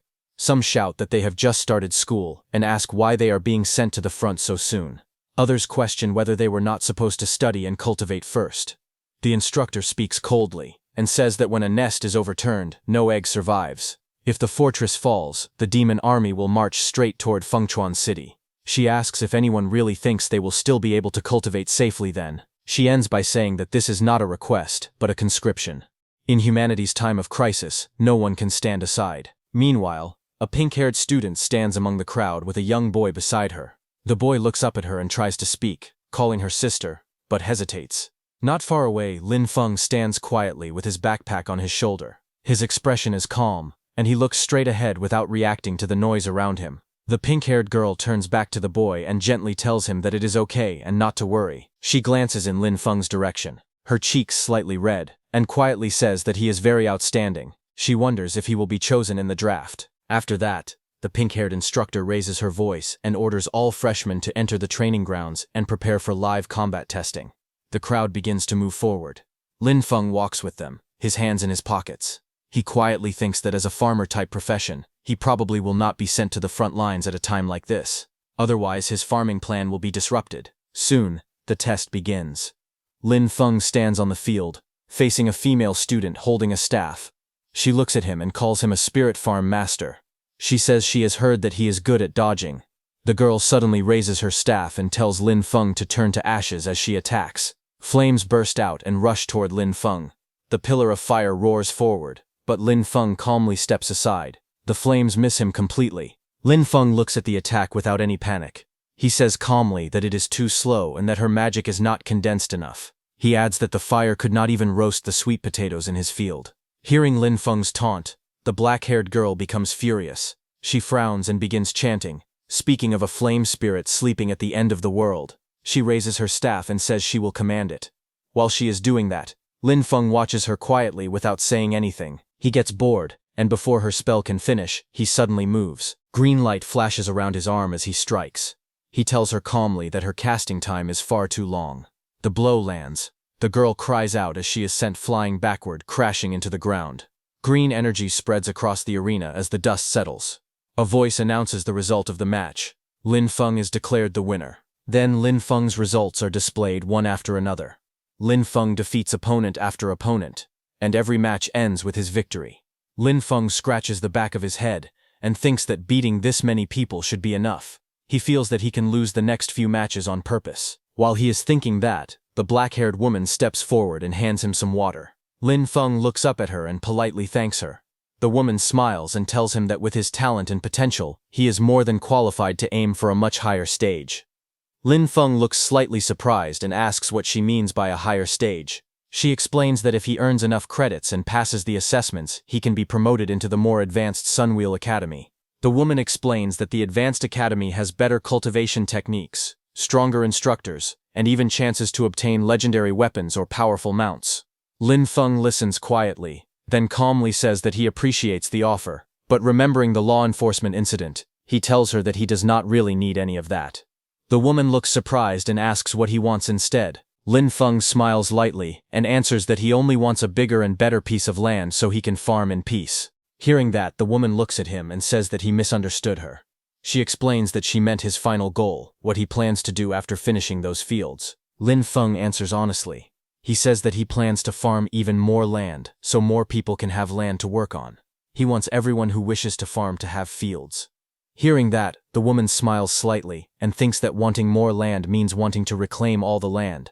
She calls him an ambitious child. Just then, the principal walks over and asks if Lin Feng is not already developing the wasteland in the west of the city. He asks if that is still not enough. Lin Feng laughs loudly and scratches his head. He says that when it comes to farming, the more land there is, the better. Just then, there is a new announcement calling out the next match. The next match is Lin Feng versus Ai Ling. Lin Feng raises his hand slightly and smiles, saying that it is time to go. As he walks toward the arena, the principal, watching him, comments that Lin Feng is very straightforward. The black-haired woman beside him calmly says that if Lin Feng wants something, they should just give it to him. Hearing that, the principal asks the black-haired woman if she plans to take Lin Feng as a student. The woman looks at Lin Feng's back as he walks away and says that he is quite an interesting boy. The announcer calls out and tells them to prepare for battle. Ai Ling, the pink-haired girl, stands across from Lin Feng and says that she really did not expect to fight him. Her grip tightens as she says that she will give this match everything she has. Lin Feng looks at her calmly and gives a small smile. He speaks honestly and says that he cannot beat her, and that he was originally planning to surrender. Hearing him, Ai Ling jumps to attack, asking if he is insulting her. Lin Feng looks at her and calmly questions her choice. He says that she went straight into her second phase at the start and asks if that is really how she wants to fight. Then Lin Feng also makes his move and swings his hand, sending green strikes toward her. Immediately, green vines burst out and wrap tightly around Ai Ling's body, trapping her movements. Ai Ling grits her teeth and swings her leg like a blade, cutting through the vines and breaking free. The black-haired woman watching the fight looks shocked and says that a student below level 10 should not have magic this pure. The principal agrees, saying that the first time they saw it, they were shocked as well. The black-haired woman calmly says that even someone who has reached level 80 on the nature path does not have magic this pure. She says that Lin Feng's future achievements have no limits. On the battlefield, Ai Ling releases a powerful attack, but Lin Feng stands calmly behind massive green vines that block everything. The two observers agree that talents like this are extremely rare. With the right teacher guiding him, his growth will be terrifying. After watching for a moment, the woman makes a firm decision. She says that she has decided to take him as her teacher. Hearing that, the principal looks at her and says that it would not be bad if she became Lin Feng's instructor. However, he suddenly pauses and says that she said it backward. The woman looks at him seriously and says that she did not misspeak. She explains that she wants to take Lin Feng as her teacher. The principal turns to her in shock and asks if demons have burned her brain or something. The woman smiles calmly and replies that even if that were true, she still wants to become Lin Feng's disciple. At the Extraordinary Academy's freshman drill grounds, the arena explodes with movement. Lin Feng and Ai Ling clash in a whirlwind of blue energy. Their bodies spin through the air as the force of the attacks shakes the entire platform. Ai Ling charges at him with incredible speed, her weapon striking the ground hard enough to crack the stone. Lin Feng narrowly dodges, the air bursting around them.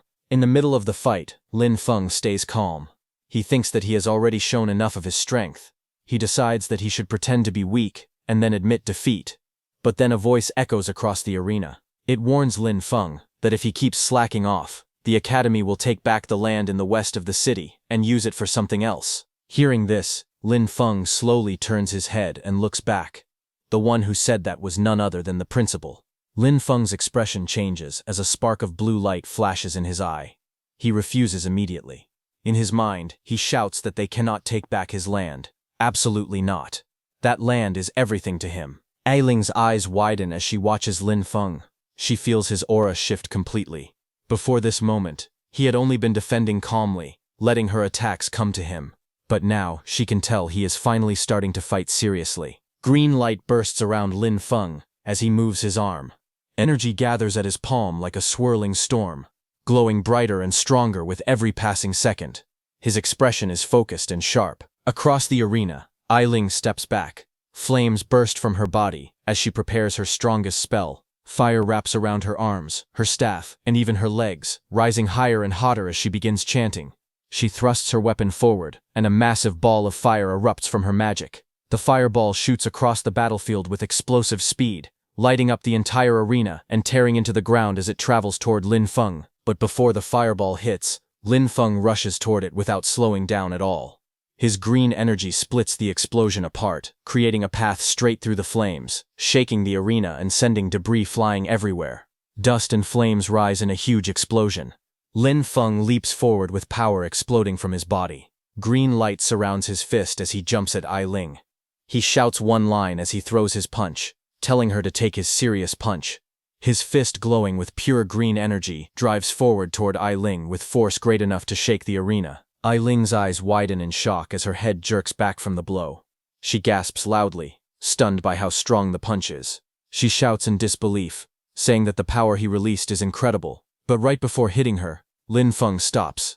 He lands gracefully and smiles at her. His expression is calm and relaxed, as if the fight had never been difficult for him. He tells her softly that she let him win. In the audience, the students stare at him with their mouths open. One of them shouts that Lin Feng, the farmer, must have been hiding his true strength all along. Another student compares himself to Lin Feng and says that he is the one who looks like a farmer now. That woman with bright green eyes watches with excitement.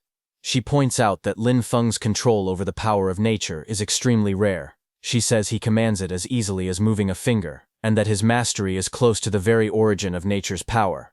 Then Lin Feng stretches his hand toward Ai Ling as the announcement rings out clearly. The winner is Lin Feng. After the match ends, Ai Ling stands with Lin Feng's help, her cheeks flushed. She gently holds his hand and looks up at him with admiration.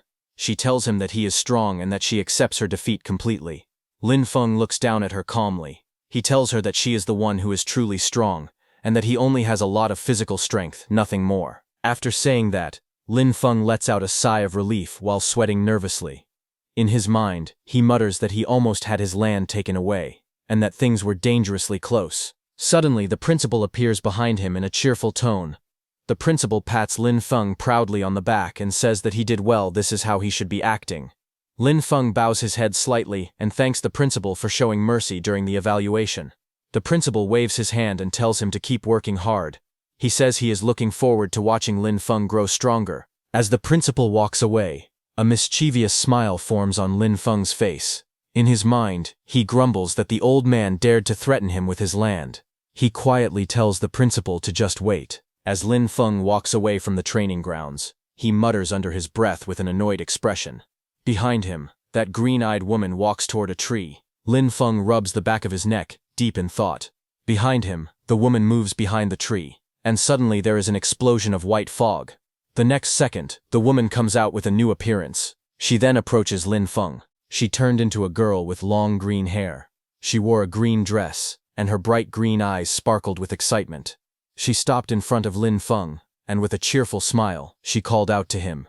She asked student Lin Feng to please guide her in her cultivation. Lin Feng froze for a moment. His hand rested on his chin, and his eyes widened in confusion. He stared at her, as if he had misheard. He asked her if she was okay, and wondered out loud why a combat class student would ask a farmer like him for guidance. The girl quickly introduced herself.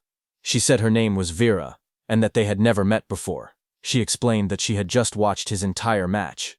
She spoke passionately. She said his use of natural mana was unbelievable, simple, perfect, and filled with life and strength. She admitted she had never seen anyone command the power of nature the way he did. Her bright eyes softened as she confessed something more personal. Vera said she had been stuck at her current cultivation realm for a long time. She believed that observing Lin Feng's path might give her the inspiration she needed. Hearing that, Lin Feng scratched the back of his head awkwardly. His eyes were wide and confused as he looked at the green-haired girl. He asked her if she was also a nature-type student.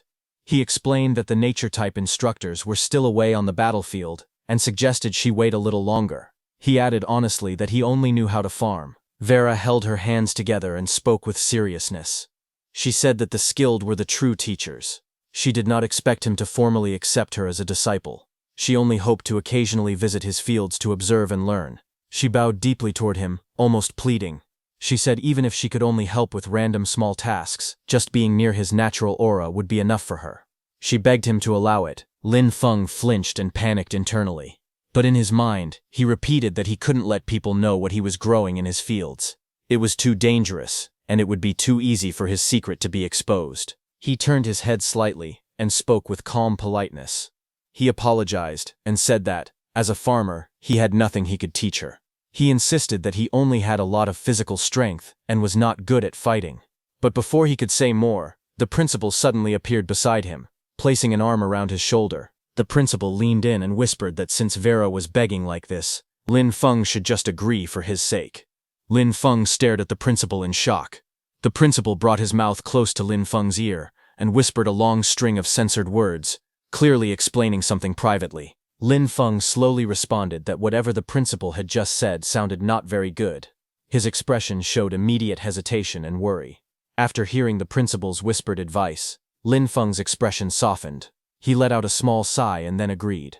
He said that if things were like this, then it was settled. Hearing him, Vera's face lit up instantly. Her eyes sparkled with joy as she thanked him excitedly.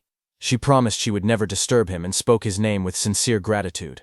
Unable to hold back her excitement, she suddenly rushed toward him and hugged his arm tightly. She asked in a stuttering voice if she could visit tomorrow or no, even right now. Lin Feng looked to the side, embarrassed, but answered calmly. He said it depended on her, and explained that his land was on the west side of the city. Soon after, they arrived at the West City training wasteland, just outside his greenhouse. Vera, now in work-style clothes, moved around energetically. She asked if there was anything she could help with. Lin Feng watched her quietly, and thought to himself that at least her attitude was very serious. But he also reminded himself that he could never let her see the crops growing inside his greenhouse. Trying to keep her busy, he pointed outward and told her to look around outside for now and get familiar with the place. He explained that he was currently giving some special attention to the newly bred seedlings. Vera turned her gaze toward the greenhouse. Her eyes widened slightly, as if sensing something unusual. A thought rose in her mind. These crops seemed extraordinary. She observed the fields in front of her, and realized something shocking.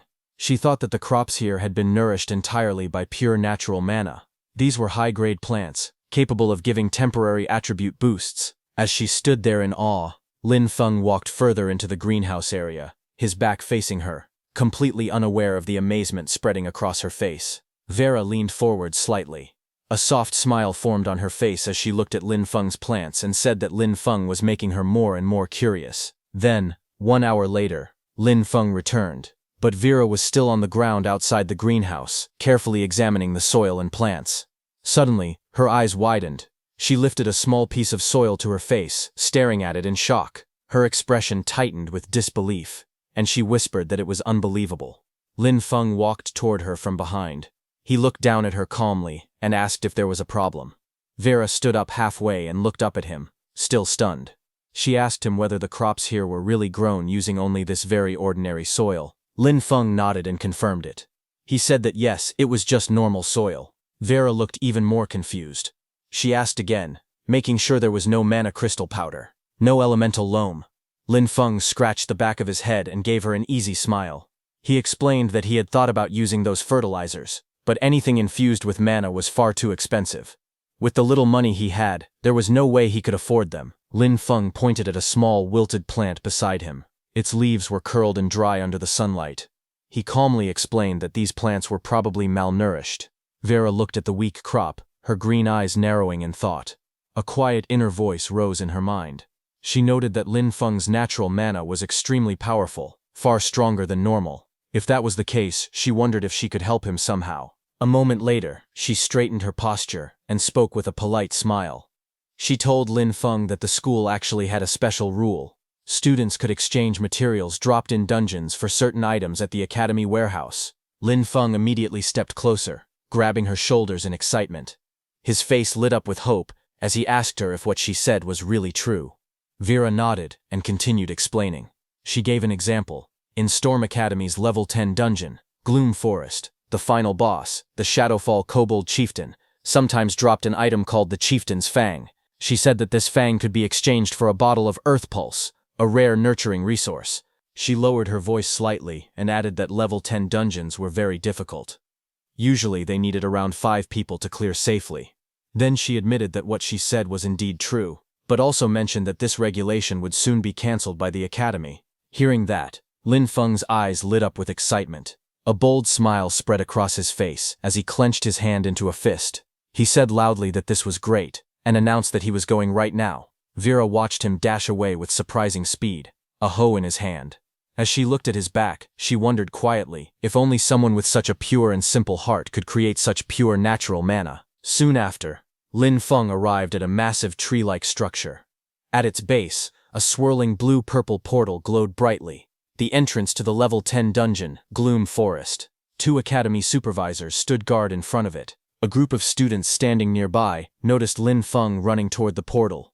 One of them pointed at him in confusion. He asked why a farmer was coming here, and guessed that Lin Feng must have gone to the wrong place. Another student laughed loudly, mocking the hoe in Lin Feng's hand, and joking that he must want to dig up wild vegetables inside the dungeon. Someone recognized him.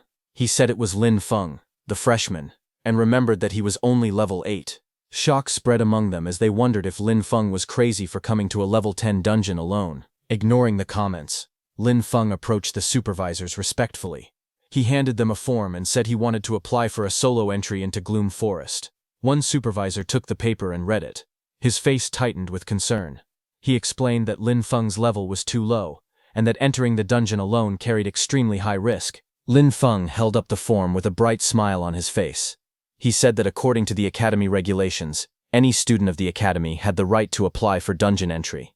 He politely asked the supervisor to allow it. As he said that, Vera appeared behind him. The supervisor stared at her in shock. His eyes widened as he immediately recognized her. Before he could say more, Vera quickly stepped forward.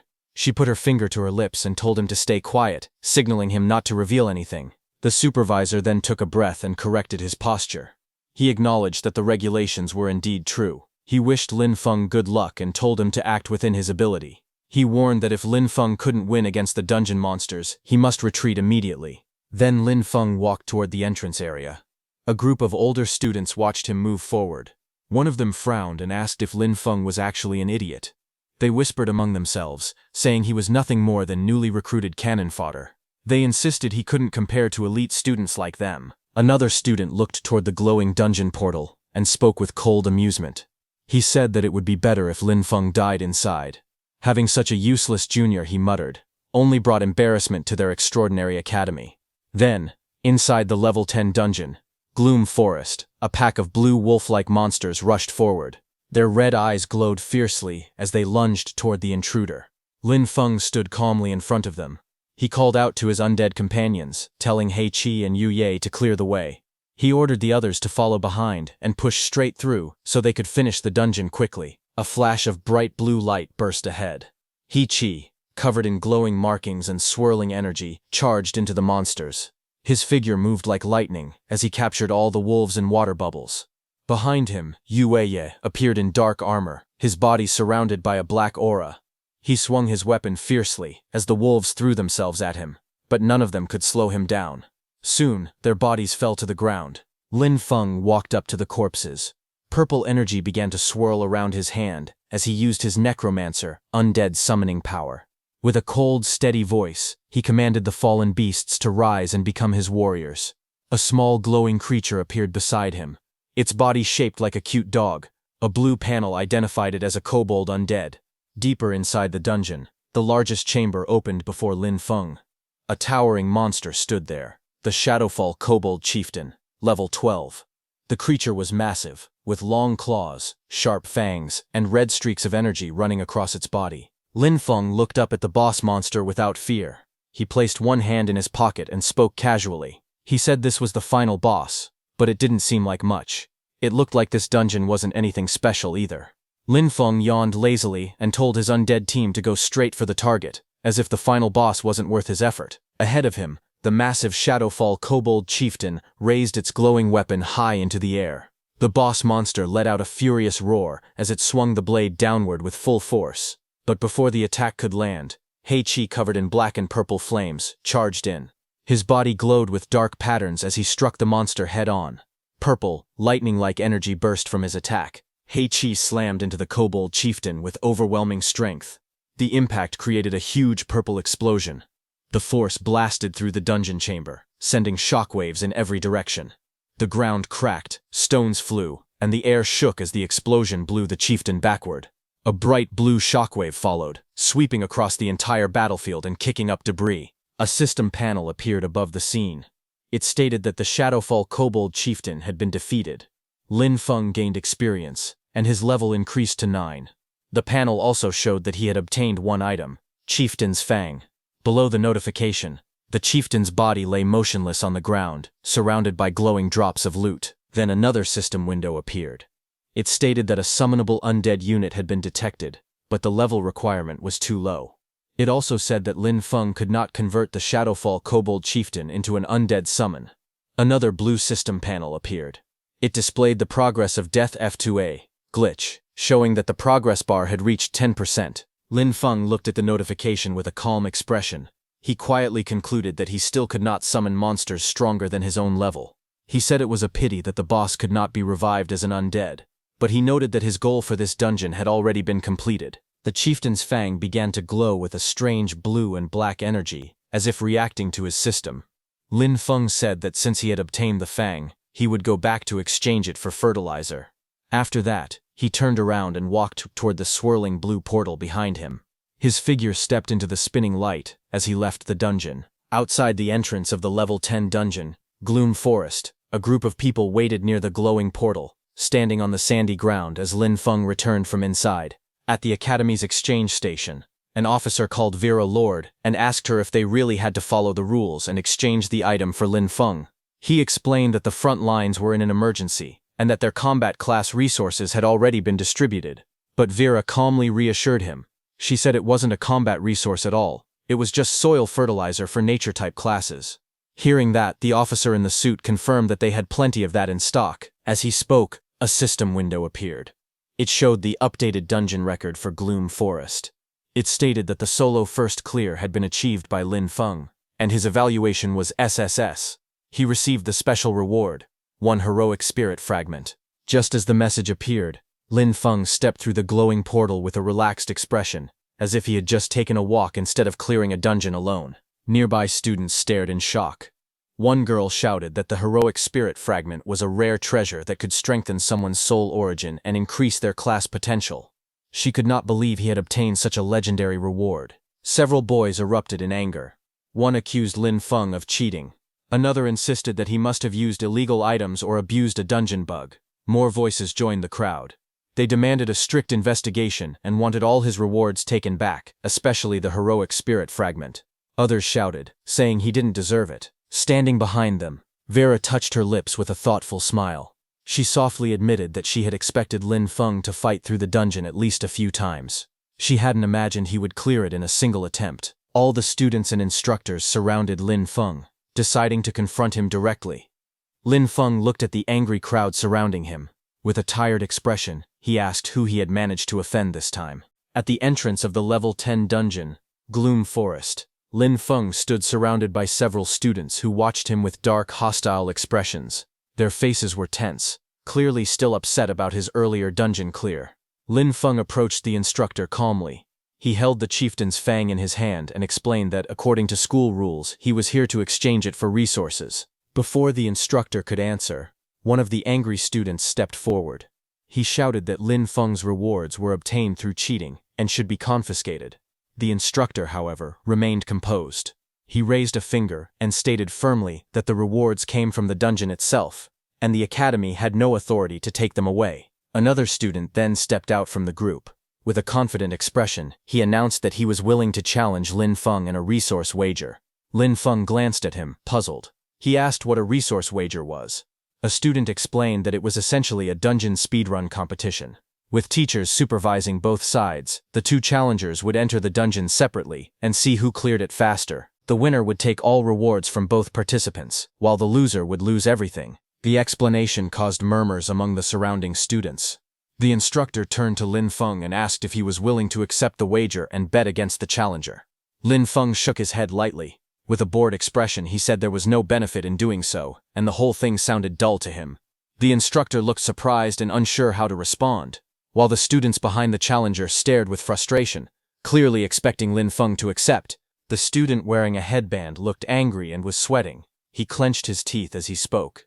He announced loudly that, in that case, what if he added a blueprint for the Lamp of Nature? Hearing that, Vera got close to Lin Feng and told him that he must get that Lamp of Nature blueprint. She then explained what the blueprint was.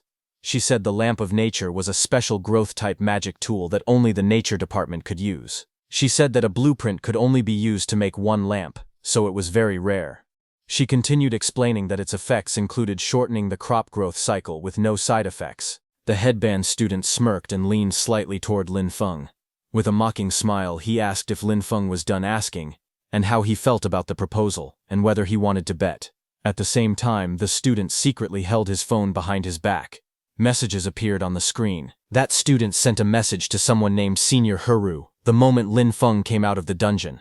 That Senior Huru told the student to find a way to stall Lin Feng, but the student asked Senior Huru, what if Lin Feng ignored him? Senior Huru then told the student to bet resources against Lin Feng, asking if he didn't have a Lamp of Nature blueprint. The student replied that it was the foundation of their family's rise, but in the end, he agreed and sent a message saying that he was fine with it. Meanwhile, Lin Feng thought that his necromancer powers must not be exposed, but if there was only one supervising teacher, hiding his abilities should not be too difficult. His eyes sharpened with determination as he decided that this Lamp of Nature, he would take it. Lin Feng smiled confidently. He looked straight ahead and spoke with a slight grin, saying that he accepted. Hearing that, the rival student laughed loudly. He raised his chin with arrogance and declared that with the teacher supervising, he would expose Lin Feng's secrets immediately.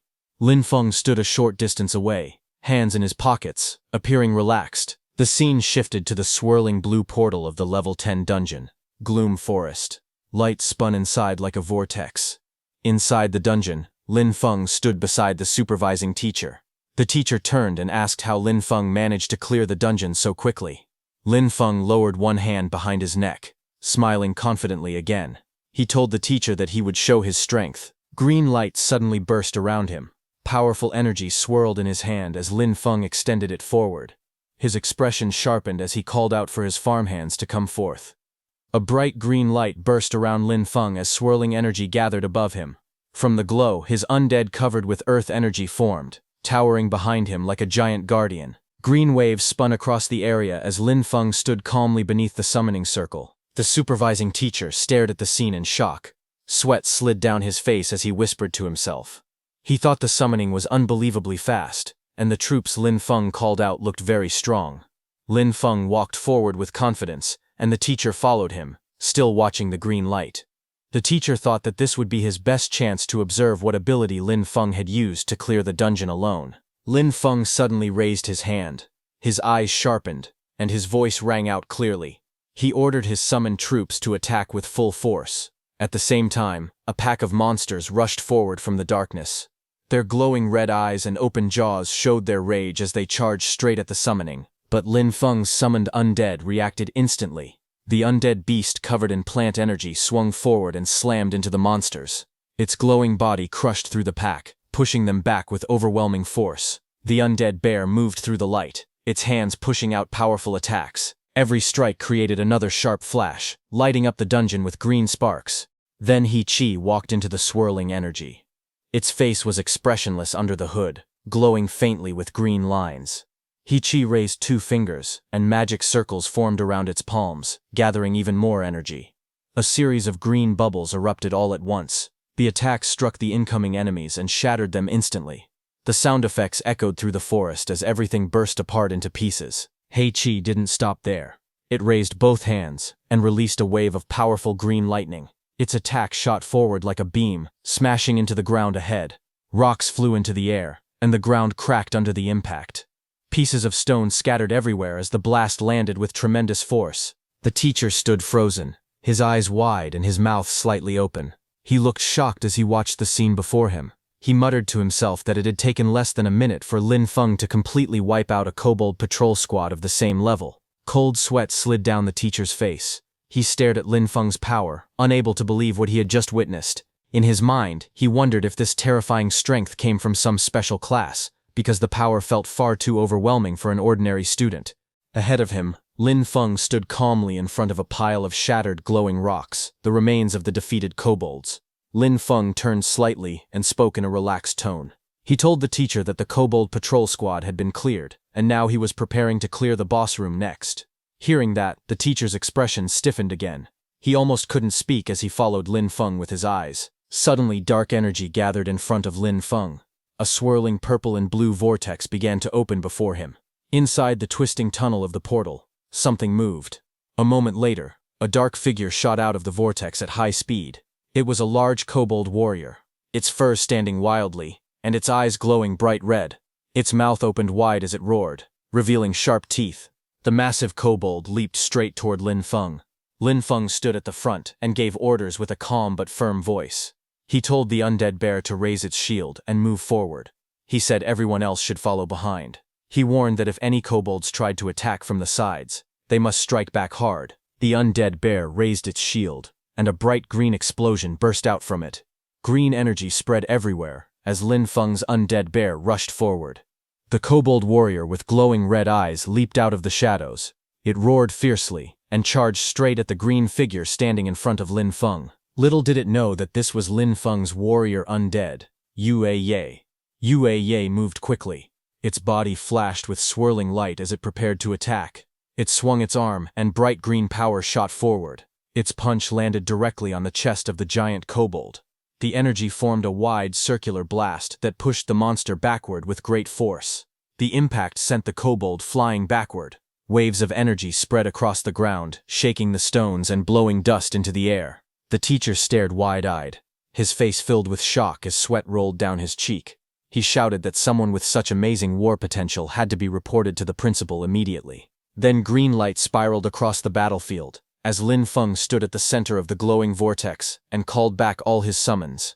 The teacher slowly walked forward, stunned by the sight in front of him. The monster's huge body lay lifeless on the ground, completely immobilized. Lin Feng stood calmly beneath it, surrounded by swirling green light. From behind, the teacher stood on a large rock, looking up at Lin Feng, who towered above him in the middle of the shattered battlefield. Lin Feng turned his head with a confident smile. He asked the teacher if he had finally proven himself. The teacher replied without hesitation, telling him that without a doubt student Lin Feng had proven himself. Later, the two of them walked side by side across the battlefield's broken ground. Lin Feng had his hands in his pockets while the teacher glanced at him from the side. The teacher then asked if student Lin Feng wasn't going out. Lin Feng said the dungeon's scenery was nice, and he wanted to walk around a bit longer. Hearing that, the teacher prepared to leave through the glowing portal. But before leaving, the teacher reminded him that the dungeon would reset 30 minutes after being cleared and told him to watch the time before stepping out through the portal. After the teacher left, Lin Feng walked toward the huge fallen boss lying on the stone floor. The giant beast's body was motionless. Lin Feng looked down at it and muttered that earlier, his level had not been high enough. He clenched his fist and wondered if things would be different this time. Then he stretched out his hand toward the corpse and used his Necromancer summon power. Immediately, dark purple energy burst from the ground. Lightning-like arcs wrapped around Lin Feng's arm as he knelt beside the beast. His eyes were steady and confident as he repeated the command. Arise! A purple silhouette began forming, rising from the creature's corpse. The shape slowly became clear. Glowing eyes, sharp fangs, and a huge beastly outline made of pure shadow and purple light. The monster's shadow form towered over Lin Feng, its presence powerful and overwhelming.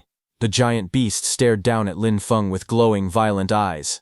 Lin Feng stood straight with one hand in his pocket, looking up at the newly summoned creature without fear. Sometime later, at the dungeon entrance, soft blue light shone on the ground as footsteps slowly approached. Lin Feng walked out from the glowing portal, his hands casually in his pockets. The swirling gate behind him flashed with bright blue and purple waves. Outside, several students were gathered. One boy pointed in surprise and said that the fierce guy had finally come out.